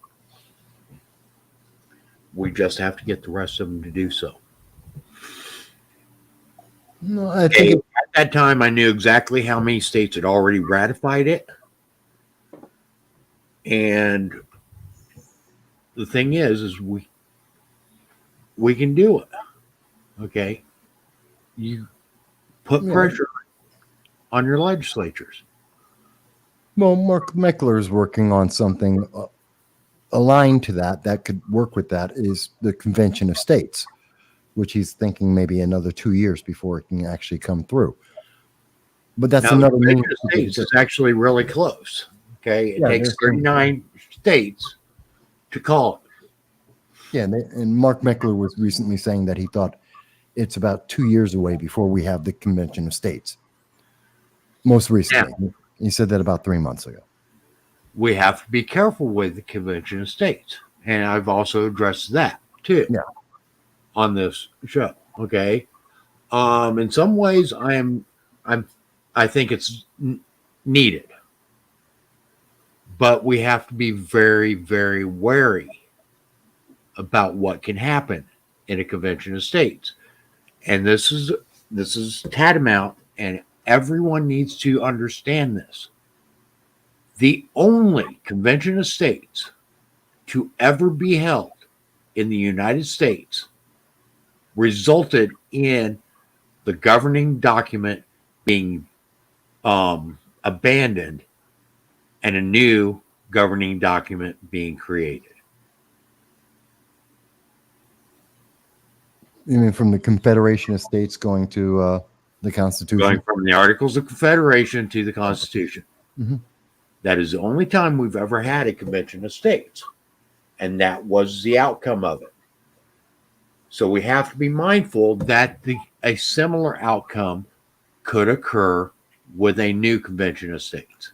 And we could end up with something completely different if we are not wary. Well, again, it comes back to people have to be involved. People have to, you can't have freedom and not be involved. Freedom isn't Exactly. free. Okay. Freedom has never been free.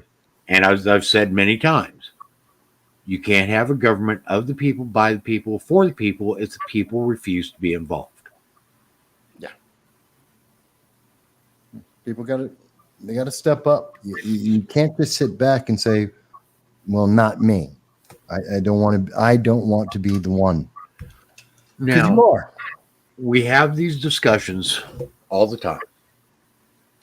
Okay, and we keep hashing over the same thing, and Yeah. we keep going through this. And honestly, there are so many things that government is doing that we could spend days on, nonstop broadcasting, and never hit upon all of them. Okay. I don't know how many of you saw this week, but this is a tweet that was put out by Lindsey Graham this week. And you're going to love this.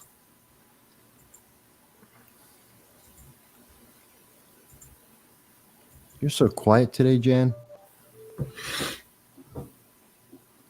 Lindsey Graham says, I will be working with Republicans and Democrats in the Senate to pass a resolution urging the administration of Ukraine into NATO.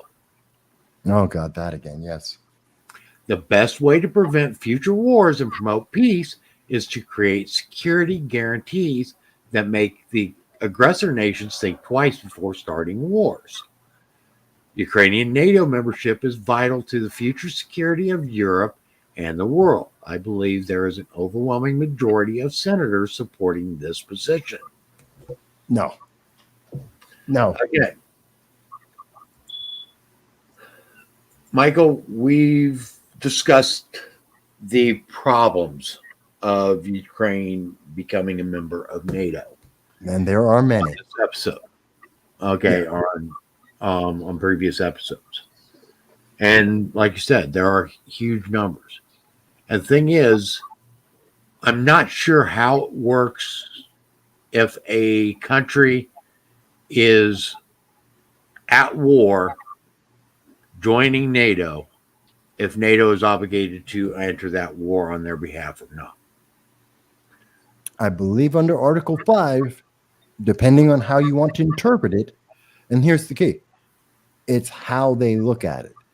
There is no absolute rule about, because they never considered someone would be at war at the time they're trying to join.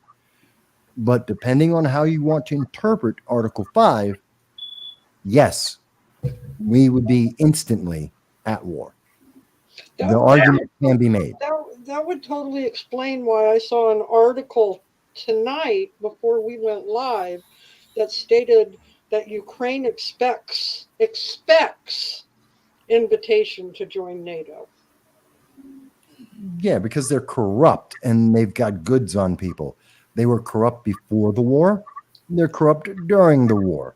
Well, I mean, if people really sit down and look at things, I mean, war is wrong. I don't care. Too many innocent lives are lost out of it. But Yeah, then and you're finding out reasons why Russia did invade that aren't making mainstream media news. America has so much corruption going on in Ukraine, along with who knows what other countries. well, They should not be a part of NATO.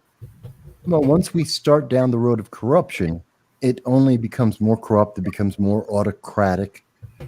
When we started allowing the corruption of allowing politicians to think that they are our neo-nobles and that they could be reelected for life, that's the problem. We started the problem there. I know Hungary, Poland, Turkey, Peter brings it up. They don't want NATO, they don't want Ukraine in, and they have legit reasons why. There are many reasons not to let them in. And the media today is telling us, and this is the thing that I think people should think about. You know, we've got Lindsey Graham saying, yeah, we've got to do this, and we've got to give them $113 billion a year. This is a stupid amount of money. I understand you don't like Russia. Neither do I. I've lived there. I understand why I don't like Russia or socialism or communism or hardline autocratic governments. That doesn't mean Ukraine gets a pass. They're not good guys. They don't have a good government, and they're corrupt.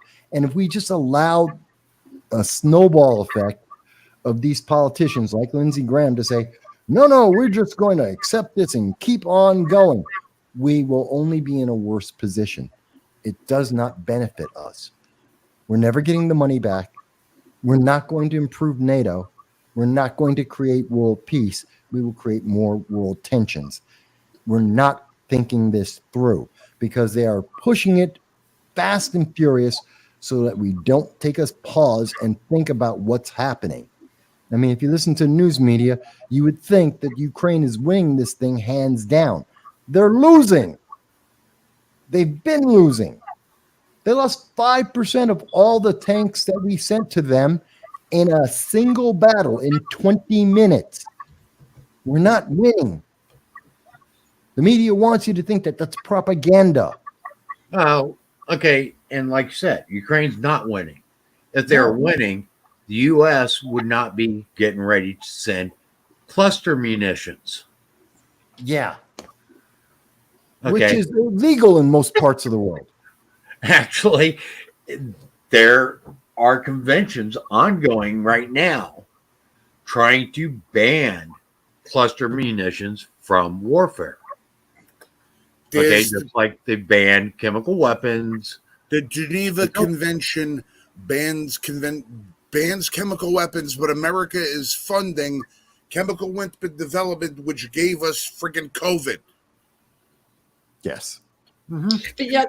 But yet there was an article yesterday that stated that America is destroying the last of its chemical weapons from World War I. No, we're not. What convention? What law? What do they give a shit? They're gonna do what they want to do. Oh, we don't. Oh no, we don't develop chemical weapons. Not here on U.S. soil. Keyword on U.S. soil, but we'll do it in China. Oh no, we don't interrogate people and do things. You know. Don't talk about rendition. We do it just on somebody else's soil. We don't torture people. Talk about Guantanamo. But we do it on somebody else's soil. We don't do that kind of espionage, but not on U.S. But good on somebody else's shit.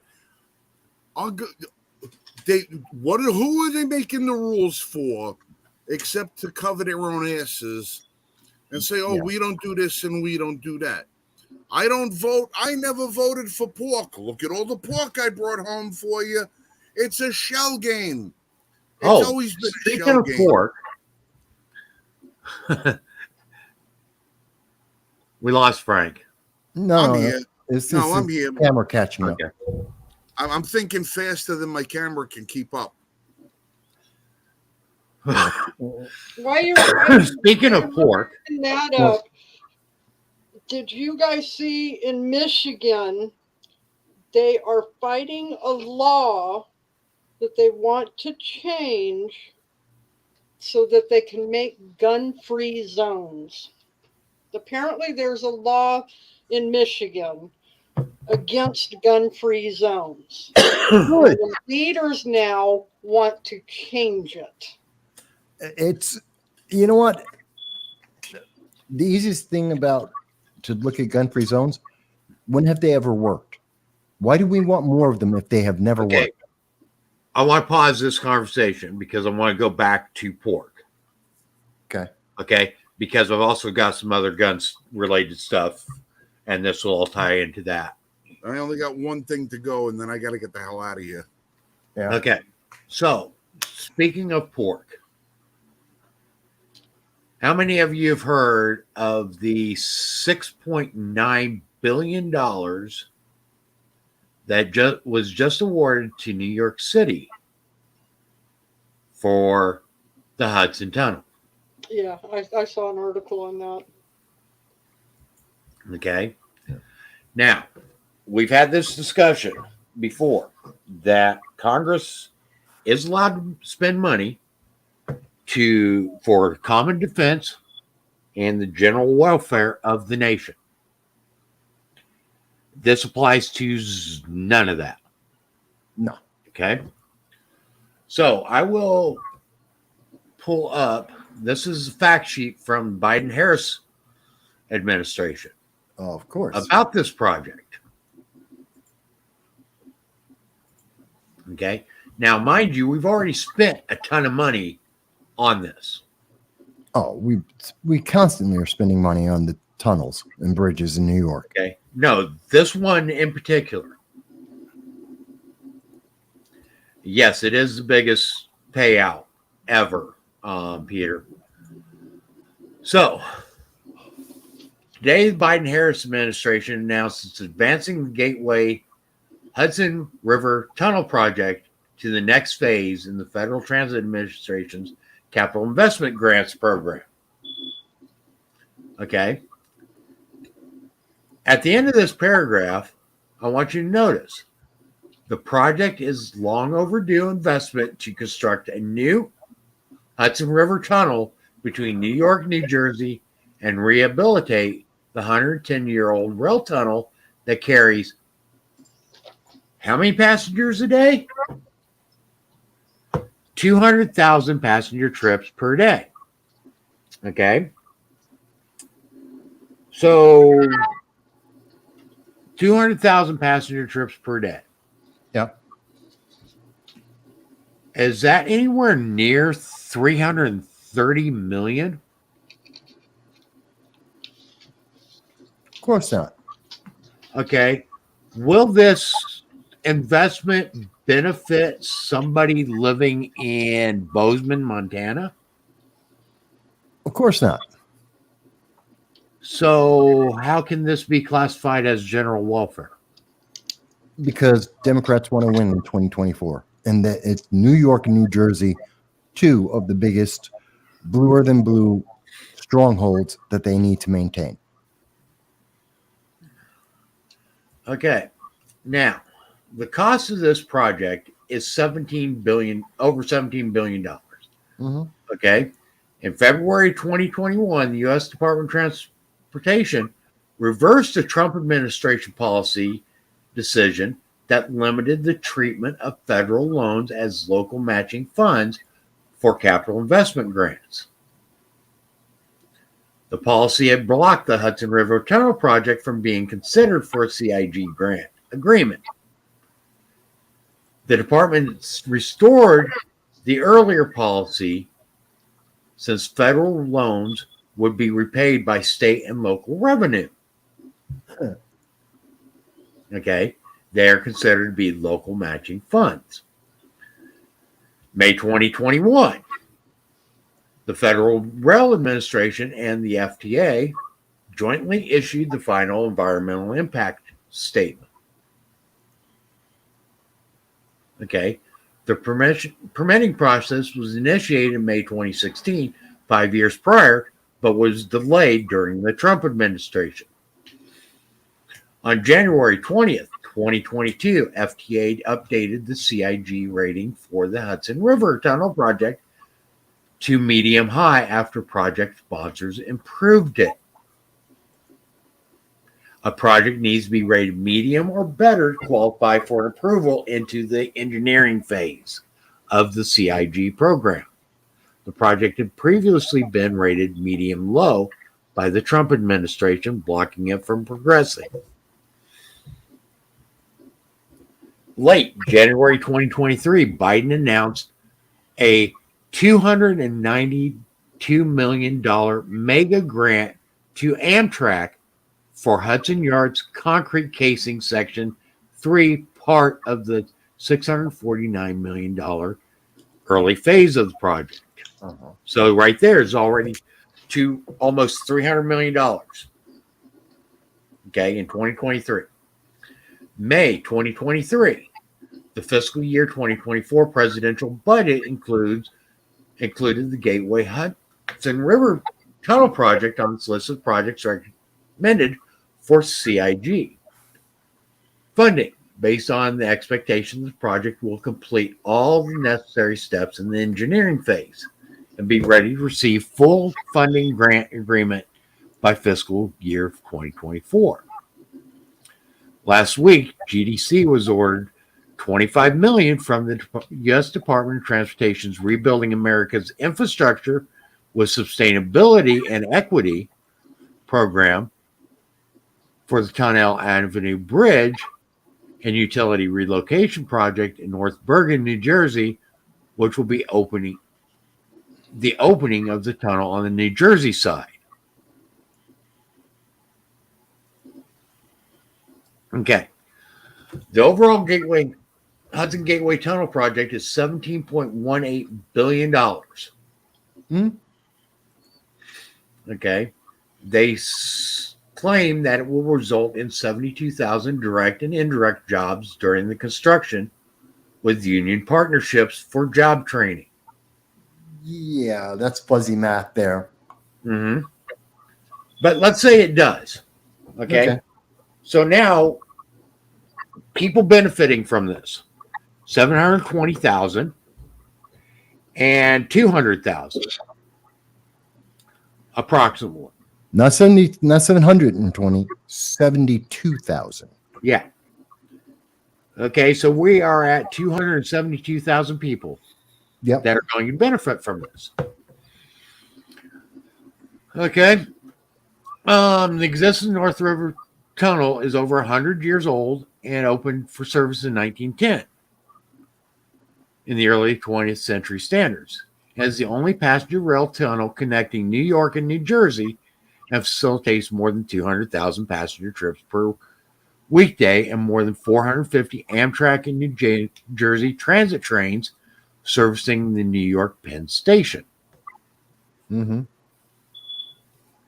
The existing tunnel has 2 tubes with 1 track each and has reached its full capacity of 24 trains per hour, causing bottlenecks and delays. When 1 track goes out of service for any reason, trains have to wait to go through the other working tube. Okay, blah, blah, blah, blah, blah. President Biden's bipartisan infrastructure law makes the largest investment in passenger rail since the creation of Amtrak. Yeah, that hasn't. Not not constitutional, but beyond that, with a $66 billion investment in rail. After waiting years for the new federal funding, 2023 will be a year in which major rail projects along the 450-mile Northeast Corridor between Washington, D.C. And Boston received their first significant funding. The bipartisan infrastructure law also includes over $90 billion for transit, the largest amount for public transit in history. Yeah. Okay. So, $6.9 billion was awarded to the Hudson River Project. Yep. Or the Hudson Tunnel Project. Okay. Now, so what's happening with this project is they are going to build a second tunnel, and once that second tunnel is operational, then rehabilitate the existing tunnel. Which is fine if it wasn't paid for by the federal government. Exactly. Well, what are they Okay. going to use? And here's the orange track here is the proposed route of the new tunnel. Go ahead, Frank. What were you going to say? All right, number one, why not just if you're going to build a tunnel to work on the other tunnel, why not just build one new tunnel? Why Because this would be, but now they'll have two. Yeah, but they could build one for the price. Well, did you ever see the movie Contact Yeah. with Jodie Foster? And well, why? That's the beauty of government. Why have one at one price when you can have two for twice the price? Yeah. It's a number. I see an awful lot of bloating in this project already. Oh, wait John until you see Gotti the is final turning in price. his grave that he don't have a part of the concrete contract on this thing. I bet you he does. And I bet Did you. anybody happen to go up to Massachusetts while they were trying to spec this thing out and say, "Hey, listen, you got any final numbers on the big dig?" I guarantee you, whatever the numbers are, the final number will be 15% more. Did anybody go over to Brooklyn and go up like 3rd Avenue and see that big giant monstrosity highway over top, otherwise known as the Gowanus Expressway, and say, "Hey, listen, when you finished building this in 1948 and started repairing it in 1951, have you finished yet?" Because they started repairing it 3 years after it was completed, and it's 78 years later, and it's still not finished. Was where they finished, they had to start over again. Well, This is going to be the next never-ending project that's going to wind up being $30 billion before they get halfway completed. Yeah. And if they would have privatized the actual tunnel operation and say, "Hey, listen, a private train company wants to come in, build a tunnel, and handle the commuters back and forth," they'd get it done in a quarter at a time at 1/10 the price, at twice the quality. Yes. But this is what happens when you get government involved. mhm. This is a never-ending. Wait a minute. You have to re-elect Democrats. Otherwise, we won't have the money to finish this. And you need this. And you want it for the jobs. It's coercion. This is coercion. I want to know why, okay, this isn't going to run parallel to the existing. Why is it going so far south and then swinging back north? Because I there's always smarter learned to the that. shortest distance between two lines or 2 points is a straight line. Well, That line doesn't look straight to me. Well, as far as tunnel construction goes, they may or may not be having to work around other utilities that were already laid into the river. It could be electrical communications. It could be gas lines. There could be a whole host of things. There could be geological formations in the bottom of the river with the bedrock, the substrate. They may have to take into consideration the depths of it, considering that it is a highly trafficked route for both passenger and cargo ships, as well as military ships that have to use that as well. So they may have to go a certain route that maybe 100 years ago when they built the first one, there was little else to worry about. But in the 100 years following, they may have put a lot of crap down there that they can't go around, and they have to find a different route. I don't know. I mean, that's just to play devil's advocate. I know that the straightest distance between 2 points is usually the easiest route, not always the straightest. Okay, that could be. All those are valid points, but again, okay, they could have gone. There are ways that they could have straightened this out potentially. And there are ways that I'm sure they could have reduced this cost. And if it would have been all private funding and not governmental funding, which it's sounding like pretty much all of it is governmental funding and not private funding, I bet you this route would have changed significantly.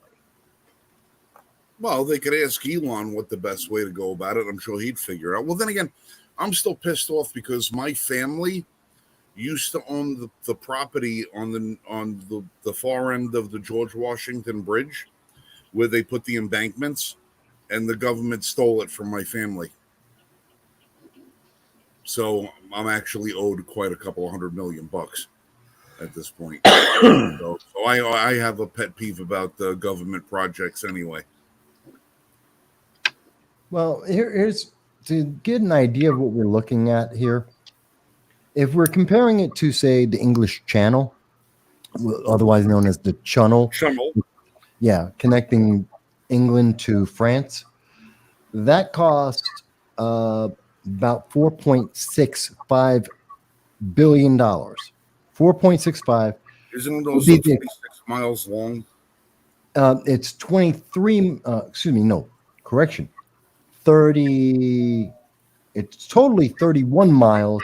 The portion under the water is 23.5 miles. It actually cost, in today's money, as of 2019, it would have cost $12 billion.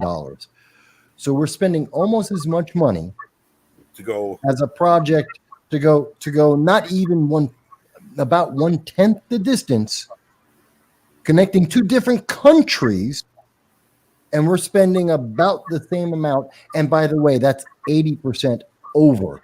They went over budget by 80%. And that was in 2000. That was in 1988. It took 6 years. And on top of that, and the English a Channel, lot worse construction conditions crossing an ocean, essentially, than it is crossing that river. Yeah. So talk about bloat, and this will be extreme. It's easily going to be 15% more money. But again, it comes back to the final thing. Why is, I don't know, Alaska? Why is Texas paying for this?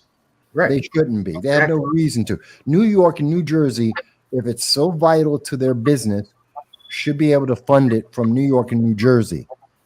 Well, and not only that, okay, New York and New Jersey should be able to fund this. But number two, okay, is Congress is authorized to spend money for the common defense and general welfare of the nation. Okay, not of a state, a particular state, but of the nation. There is no strategic significance of allowing for this tunnel. So this tunnel does not work as a part of the common defense. So I don't know how they can justify this constitutionally. Voters. Well, Again, You're right. Yeah, They're buying and votes. they have jurisdiction using the Interstate Commerce Clause, and that's a stretch. That is a stretch. But that would be the justification, because justification for everything. No, it wouldn't. They have the authority to regulate interstate commerce, not create interstate commerce. Yeah, but the commerce That already would exists. totally explain why more of the, why some of the unions are coming out endorsing him, because I agree it's for boats. I wonder how much kickback the people who voted for this are Lot of- getting too. The big guy got to get his 10%. Yep. All right, listen, I'm gonna get the hell out of here. I'm friggin' exhausted. The bad news on me today is that I may have to actually go get another ankle surgery Oh, because last weekend it seems that one of the tendons or ligaments in my ankle actually may have torn again. So, and I also have to go see the back surgeon next week too. But rough day. Before I go, I'm going to put a website up real quick. Any guys that are interested in looking at any kind of lighting, flashlights, floodlights, specialty lightings for your firearms, a company called I don't know how to say this. Brynite, I think is called the name of this company. Brynite sent me something, and I got a lot of different flashlights for a lot of my different guns and stuff like that. They sent me this rather wacky looking little device called the XP22 Scorpion. It's the market's only dual beam weapon light that you mount on the Picatinny rail of your firearm. And it is actually, I was stunned when I turned this damn thing. Well, first it took me 5 minutes to figure out how to operate it because there's only one paddle button on it. It's waterproof, shockproof, all the rest of that stuff. It's rechargeable with one of those little magnetic clip things that just like pops on the front of it and recharges it. It gives you like 12 hours of battery life per use at like 2,000 candle power. 2,000 lumens. It's actually friggin' amazing. I don't boast about a lot of products because a lot of stuff I could pick up and buy a lot of crap all kinds of crap that's crap. This damn thing, my backyard is 150 some odd feet across, and this thing turned it into daylight. And just friggin' incredible. And it's just such a wild shape, a wild design. I'm gonna share a screen if I could figure out how to do this. Yeah, share screen. Where'd it go? Oh, okay. StreamYard. Where the hell is that? All right. This is the device in question, so you can get a better look at it. It just fits either underneath, on top, or alongside anywhere you got. It's got one little button on the back, and you turn it on. And I don't even want to aim this at my camera because I'm afraid I'll blow out my lens on this thing. But as much glare as that is, I'm 60 degrees off from the camera. This thing is wait, hold on. right. That gives you an idea. If when you can't see somebody's face because the light's too bright, pretty damn sick. And I think these things are retailing for about $149 or something like that. Good company. The quality of this thing is unbelievable. I actually dunked it in a bucket of water and let it sit there for 2 hours, turned it back on, and no problem at all. But check these guys out. They're going to be I'm going to try and work something out. We're going to see about getting a couple of these things from these people that maybe give some stuff away. So check them out at brynite.com. It's BRINYTE.com. No, they're not a sponsor, but they really deserve credit. They make some really nice stuff. So check those guys out. And how do I stop screen share? Oh, there we go. Yeah. I blinded myself, so I couldn't see the buttons. Other than that, before I go, just want to say again, I got a lot of messages from a lot of people over the last week expressing their sincere condolences for the loss of my mom. Uh, Anybody that knew my mom knew how extraordinarily unique and wonderful that she was, and as she continues to be, because if you knew her, a piece of her lives on you, in you. I would hope we all carry a little bit of her spunk and her spirit and her humor. So to everybody that the messages, the texts, the calls, the well wishes, the cards, the flowers, all of that stuff that I got, uh, especially on behalf of myself and my sister Teresa, uh, made a whole hell of a lot of difference to us. So thank you very much for that support. I appreciate it to no end. Uh, Peter, who's been on the show with us, and he's in comment right now. He spent the weekend with me, with my family, because he is my family. Peter's my brother, and he took a long 3.5 hour drive to upstate New York in my 32-year-old pickup truck in 90-degree weather with no air conditioning, and he did it with a full suit on. So, but again, thank you. I'm just, I don't know if I shared a picture last week or not of my mom. See profile picture. I'm gonna do this real quick, only because I have to, and because you're my captive audience. Where am I? Yeah. That's my mom. Yeah. Truly, everything I have in my life is because of her.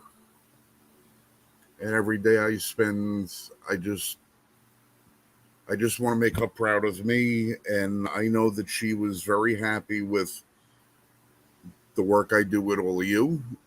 And she knows that I'm fighting the good fight and I'm doing everything I can. And she always told me, she was, you never back down. Keep fighting. You keep fighting until the fighting is won. So on behalf of my family, myself, my mom, thank you all. I'm going to leave before I turn into a crying, blubbering idiot. I love you guys. Continue with the show. We'll catch you guys next week. Same bat time, same bat channel. Until then, be safe and shoot straight. All right. Love you, Frank. Love you guys too. Have a good night. Have a good night, Frank. Night, Frank.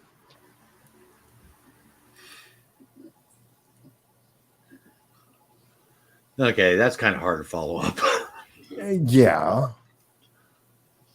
So, I do know Frank's been taking it really rough since his mom passed.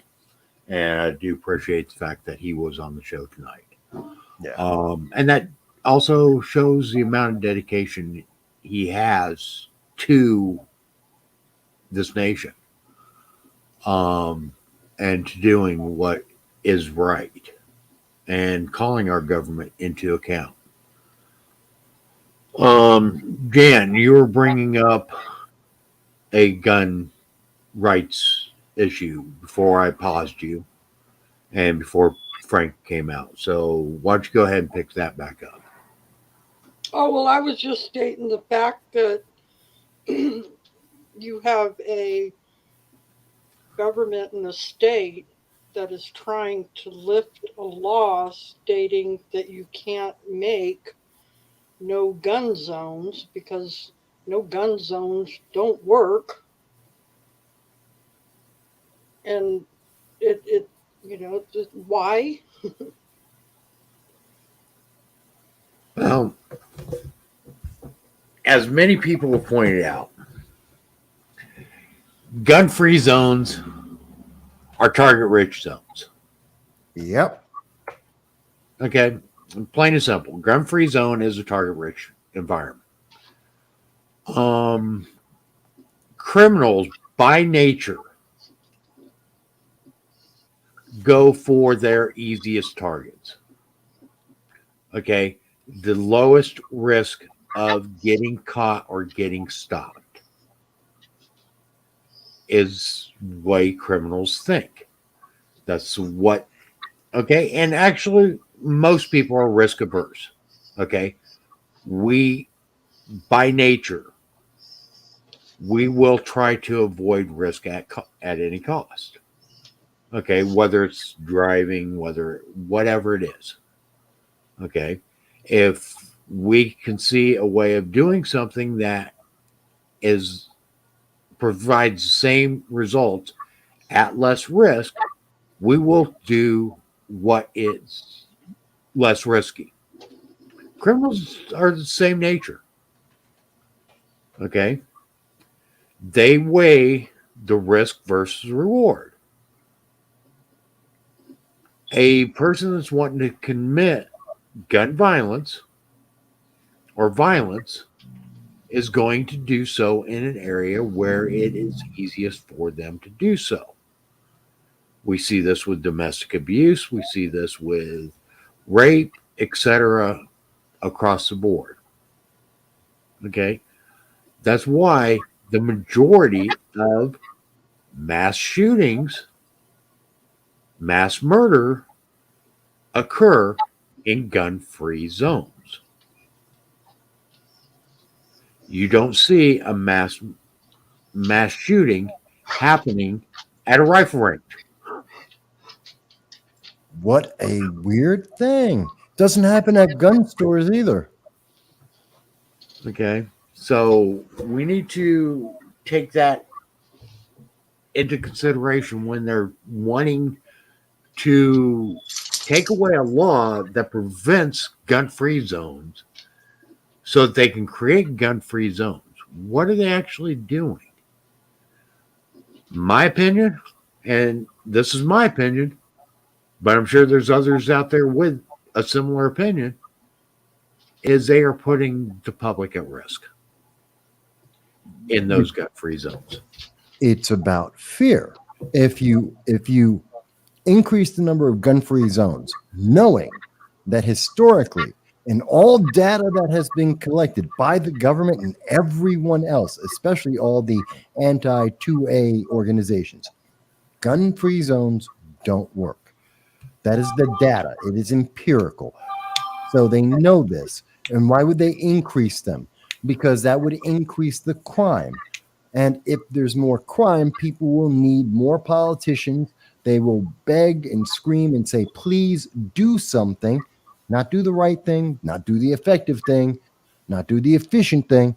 Just do something, vote them in office, and we'll keep them in office forever as they finger point to each other saying, you're not letting us fix the problem that was created by government in the first place. The first problem is gun-free zones don't work. If you're expanding gun-free zones, you're expanding crime, and you are responsible for every drop of blood thereafter. I can't understand. I can't even imagine the argument someone needs, the kind of mental gymnastics you have to go through to try and obfuscate the facts and the obvious consequences of it and try and tell me it's not political. Well, I was wondering if some of their reasoning has to do with how New York passed the no gun free zone. You know, you're in this section of this part of the city, which still doesn't make it right. They're trying to set up. They're trying to set up a sensitive areas Legislation. state, okay, or platform, so that they can actually enact a similar law to what New York has, which is in the process of being challenged. Mm-hmm. And I don't think it's going to stand once it does hit the courts. Absolutely not. based on other rulings that have came out. Now, that being said, in a related note, there is another law that is being challenged. Okay. The Supreme Court has agreed to hear a case on whether or not people under domestic violence restraining orders are going to be allowed to have firearms. Okay, and they're saying that taking firearms away from people under domestic violence restraining orders violates the Constitution. It does. It does. Okay, I mean, the case is a Texas man named Zachary, who was convicted under a 1994 federal law that prohibits a person subject to domestic violence restraining order from possessing a firearm. Okay, he was after he quote unquote assaulted his girlfriend. Now, it doesn't say that he has to be under it. It just says that he can be subject to a domestic violence restraining order. Okay, Rami challenged his conviction on the grounds that the law violated the Constitution's Second Amendment right to keep and bear arms, and won. The Biden administration has appealed that ruling, and the ruling by the Supreme Court is expected approximately in June 2024. Okay. Janet Carter from the Gun Violence Prevention Group of Everytown has said the Supreme Court must reverse this dangerous ruling. Domestic abusers do not and should not have the constitutional right to possess a firearm. And that's where they have a problem. That's where the problem starts. Because now you have put a class of people are less than American. Right. And if one class of people can be identified and claimed to be less than American, every class of American can be done so. That's the problem. Okay, Rami received a 6-year prison sentence after pleading guilty to illegally possessing a firearm while subject to a court-approved domestic violence restraining order his girlfriend obtained after he assaulted and threatened to shoot her. He later was arrested for violating it. He was involved in 5 shooting incidents spanning 2 months and was caught with a pistol and a rifle during a police search of his home, legal filing showed. I'm questioning, why was this man not in prison already? There's your actual root problem. They didn't enforce the laws that already exist. He already committed crimes that he should have been punished for. This is not the reason why he should be in jail. He assaulted someone allegedly, and he was allegedly involved in 5 shootings. There is crime already there. If he is convicted on that, that's the thing you go after. Why are they making this up? Because he's a convenient target. It's easy to point to this repeat criminal and say, fear, aren't you afraid of him? This is how we protect you. Vote us back into election. They only look at these criminals when it's advantageous. Notice they didn't have the same argument about how we got to protect you against George Floyd, but that's a slightly different point. Other than they look at these things in the most politically advantageous way.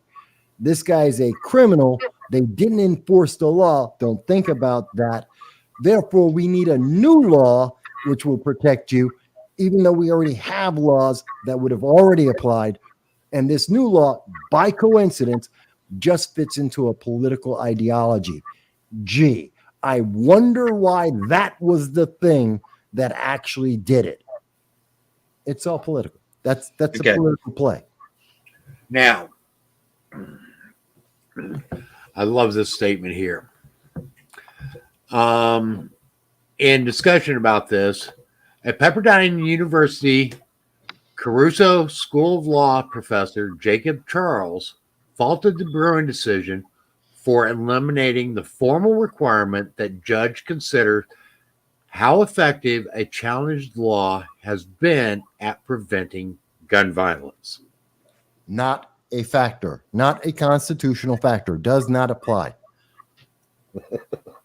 One, there's no evidence of that, but even going beyond that, two, doesn't matter. Doesn't matter. That has never, ever, ever been a criterion for No. determining if a law is constitutional or not. Okay, the effectiveness of a law does not determine whether or not it should be upheld.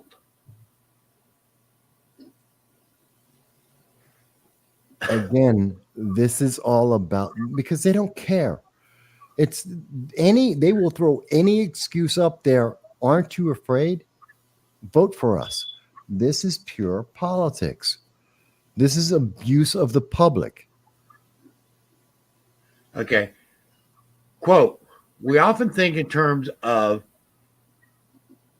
quote, is this law going to save lives, unquote, quote, is it going to decrease threats and intimidation without overly burdening lawful use of guns, unquote, Charles said.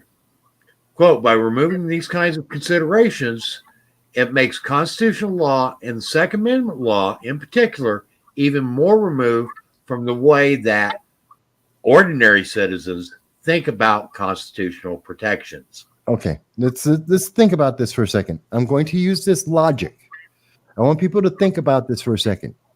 Black people can't have guns because, as a class of people, because roughly 40% of all mass shootings are committed by Black people. That's gang shootings every year. Approximately 6,000 to 7,000 Black on Black shootings, mass shootings, occur every year. That's a fact. CDC, you can go to the CDC, the Department of Justice. This is a confirmed fact.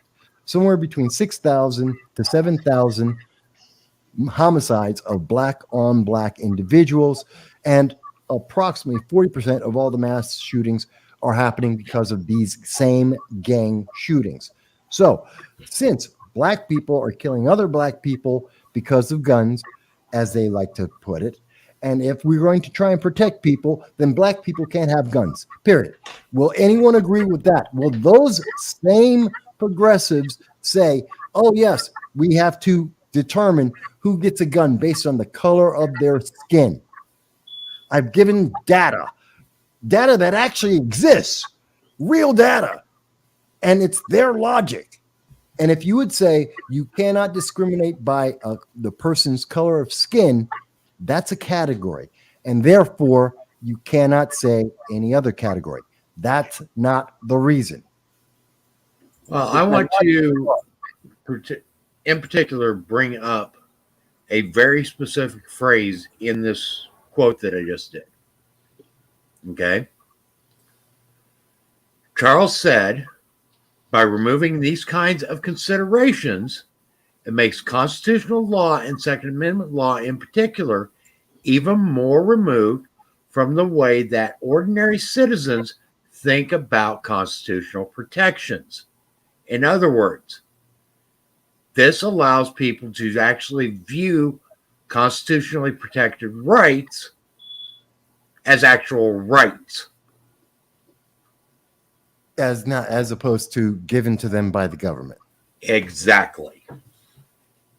Yeah. Okay.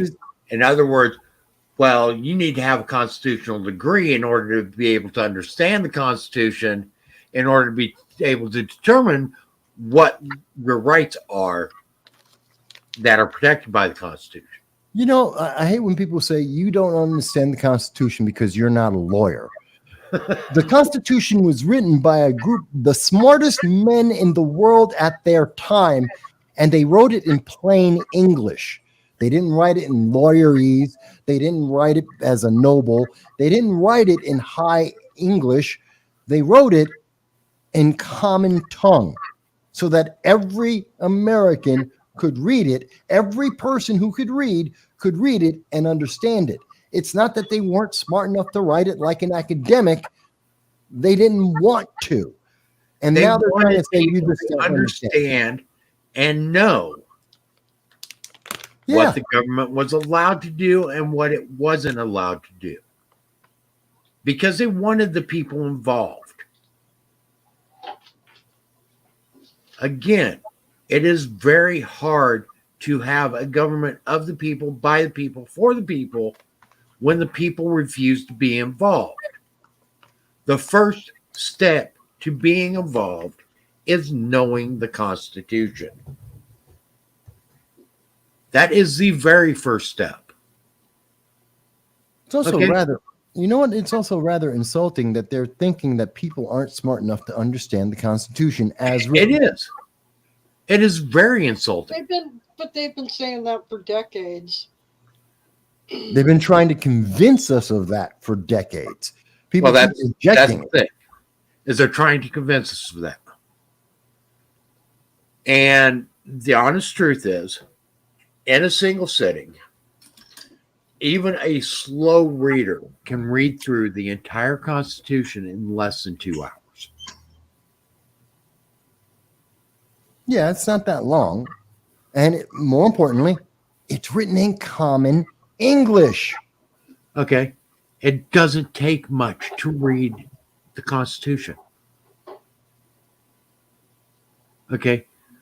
I mean, people study the Bible for hours every day, but yet they can't be bothered to spend a little bit of time to read through the Constitution.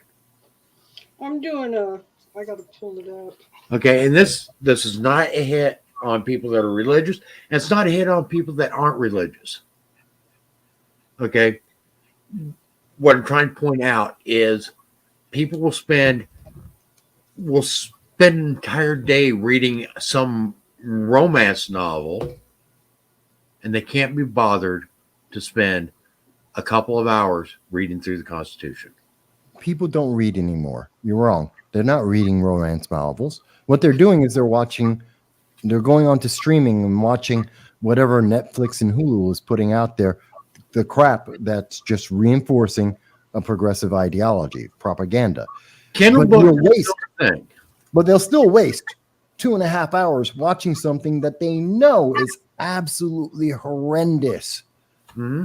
And they'll watch it because it's empty and it's colorful, rather than actually spend the time they could read the Constitution and be done with it. Right. Okay.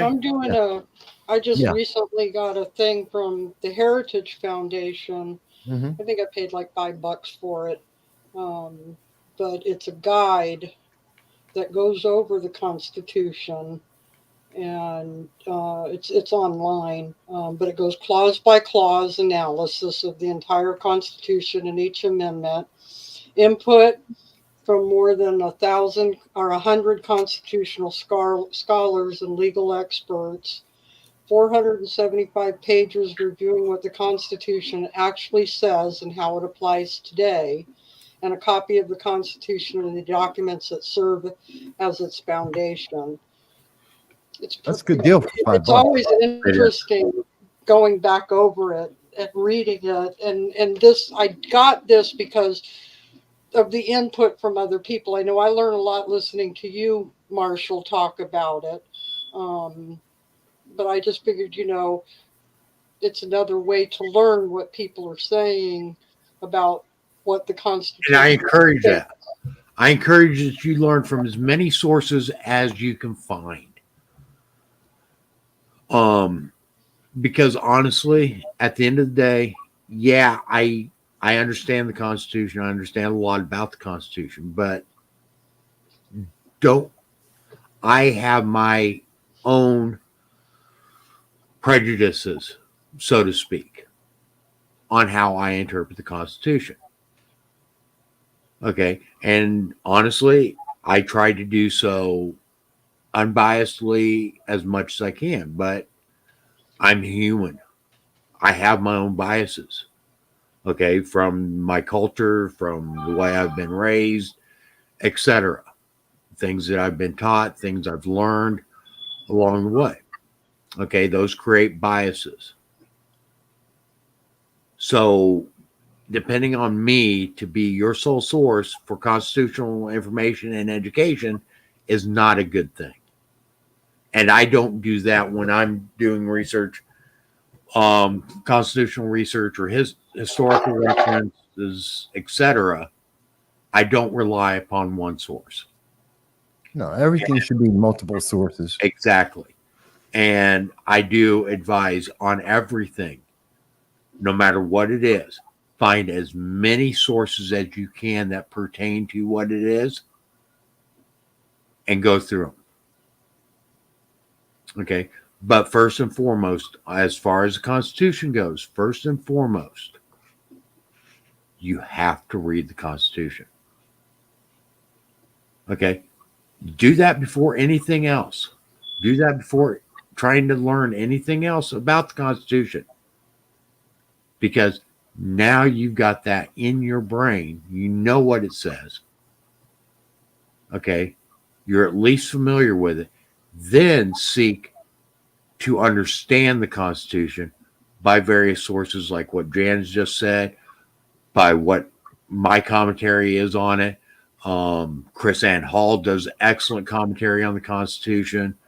10th Amendment Center does great work on the Constitution. Cato Institute, Heritage Foundation. I mean, there are all kinds of sources out there to learn about the Constitution and why it should be interpreted one way or another way, why this pertains, how this, why the framers decided that this was important to put in the Constitution, some of the historical references behind what was going on at the times. All those are things that help you understand the Constitution in a much clearer fashion. But the first source must always be the Constitution. I find myself doing that more because I have my pocket constitution that I have that actually sits next to my bed. And if I'm reading an article or on something, I find myself going over there and pulling it out and looking up, going, well, how is this constitutional? Exactly. And that's what we all should be doing. All of us.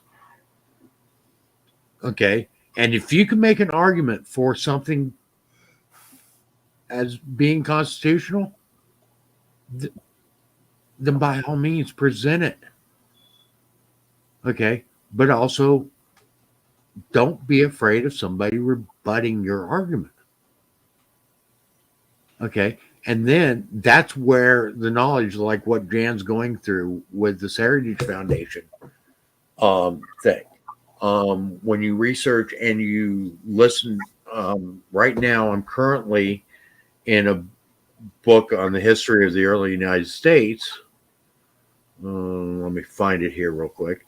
It's called Conceived in Liberty. Okay. And I spent a lot of time driving to various jobs and stuff that I have to go to. Right now, I'm on chapter 243 of this book. Okay. This book is over. Let me see if I can find the actual list. You need to put the name of that book in the chat room. I will.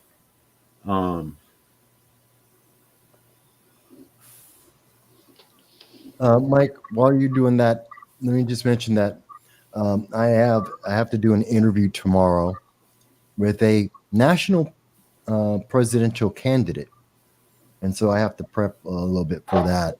Okay. So I do need to get going. Yeah, we're going to wrap this up. Conceived in Liberty.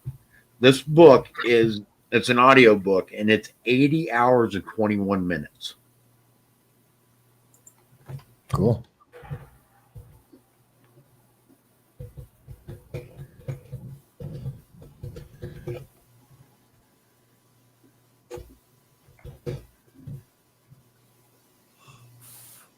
think he's typing it out for everybody.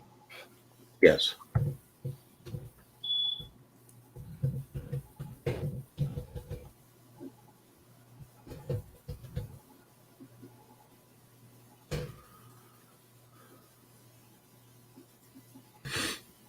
Okay.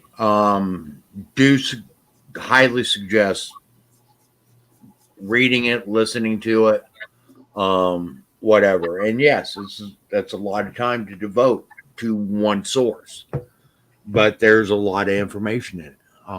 It talks about everything from the 1500s about what was going on in the United States and how we progressed through the revolution and so forth. An excellent source. And these are things that will help you when you do dig into the Constitution and so forth. It's that understanding of what was happening in our early history. It puts you in the mindset and the frame of understanding why the Constitution was written the way it was and why we became a nation that was first to create a government of the people. Okay, with that, I'm going to go around and do you guys have any last comments, any last minute things that you guys want to talk about real quick? I'm gonna No. go see. I'm gonna go see. What's the name of that movie? Oh, Sound of Freedom. Yeah, I'm gonna go. We're going to see Sound of Freedom Sunday. Okay, Well, awesome. Great. Yeah. A lot of people love that movie. It's doing better than Indiana Jones because it's actually a good movie with a serious subject. Well, and there's been Sound of Freedom is a great one. What was it? Are you thinking of 2,000 Mules? No. 13 hours? No. It was about the revolution. Why am I drawing a blank? Mel Gibson, The Patriot? Yes, that's the Yeah, one. Patriot's an excellent movie. Okay. I mean, even though they do take dramatic license and creative license on it, there's some good information in there. Okay, and the thing is you need to look at these sources. You need to start finding things that will bring you to understand more about why we're founded the way we were founded. Okay. Anything last minute things from you, Michael? No, like I said, I'm working on an interview with a presidential candidate, United States national presidential candidate. So I'm going to be interviewing them tomorrow, be coming out very soon, shortly after that. Awesome. Well, when it's live, let us know. Okay. With that, I do want to let everybody know that we are in the middle of our membership drive. You can find the link on. It's been scrolling across the bottom. You can also find it here, and there you can go and join Liberty First Foundation as a paid member, which helps us get the word out. Okay, we've run across a lot of costs doing this. And by doing so, by becoming a paid member, you become eligible for a Henry Golden Boy 22 lever action rifle that we will be giving away to new members once we hit the 250 new member mark. So with that, I want to say thank you to everybody that participated in the chat. Thank you to everybody that supports us.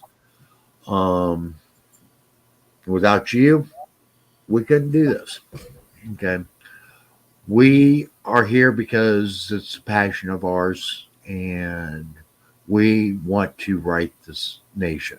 Okay. And get back on track, a track of freedom, a track of liberty, a track of a government by the people. Okay, we're here every Friday night, 9 p.m. Eastern time. We ask you to join us. We ask you to invite your friends, invite your neighbors, invite anybody you talk to. Like, share, comment, and subscribe. We'll see you next week. Bye, everybody.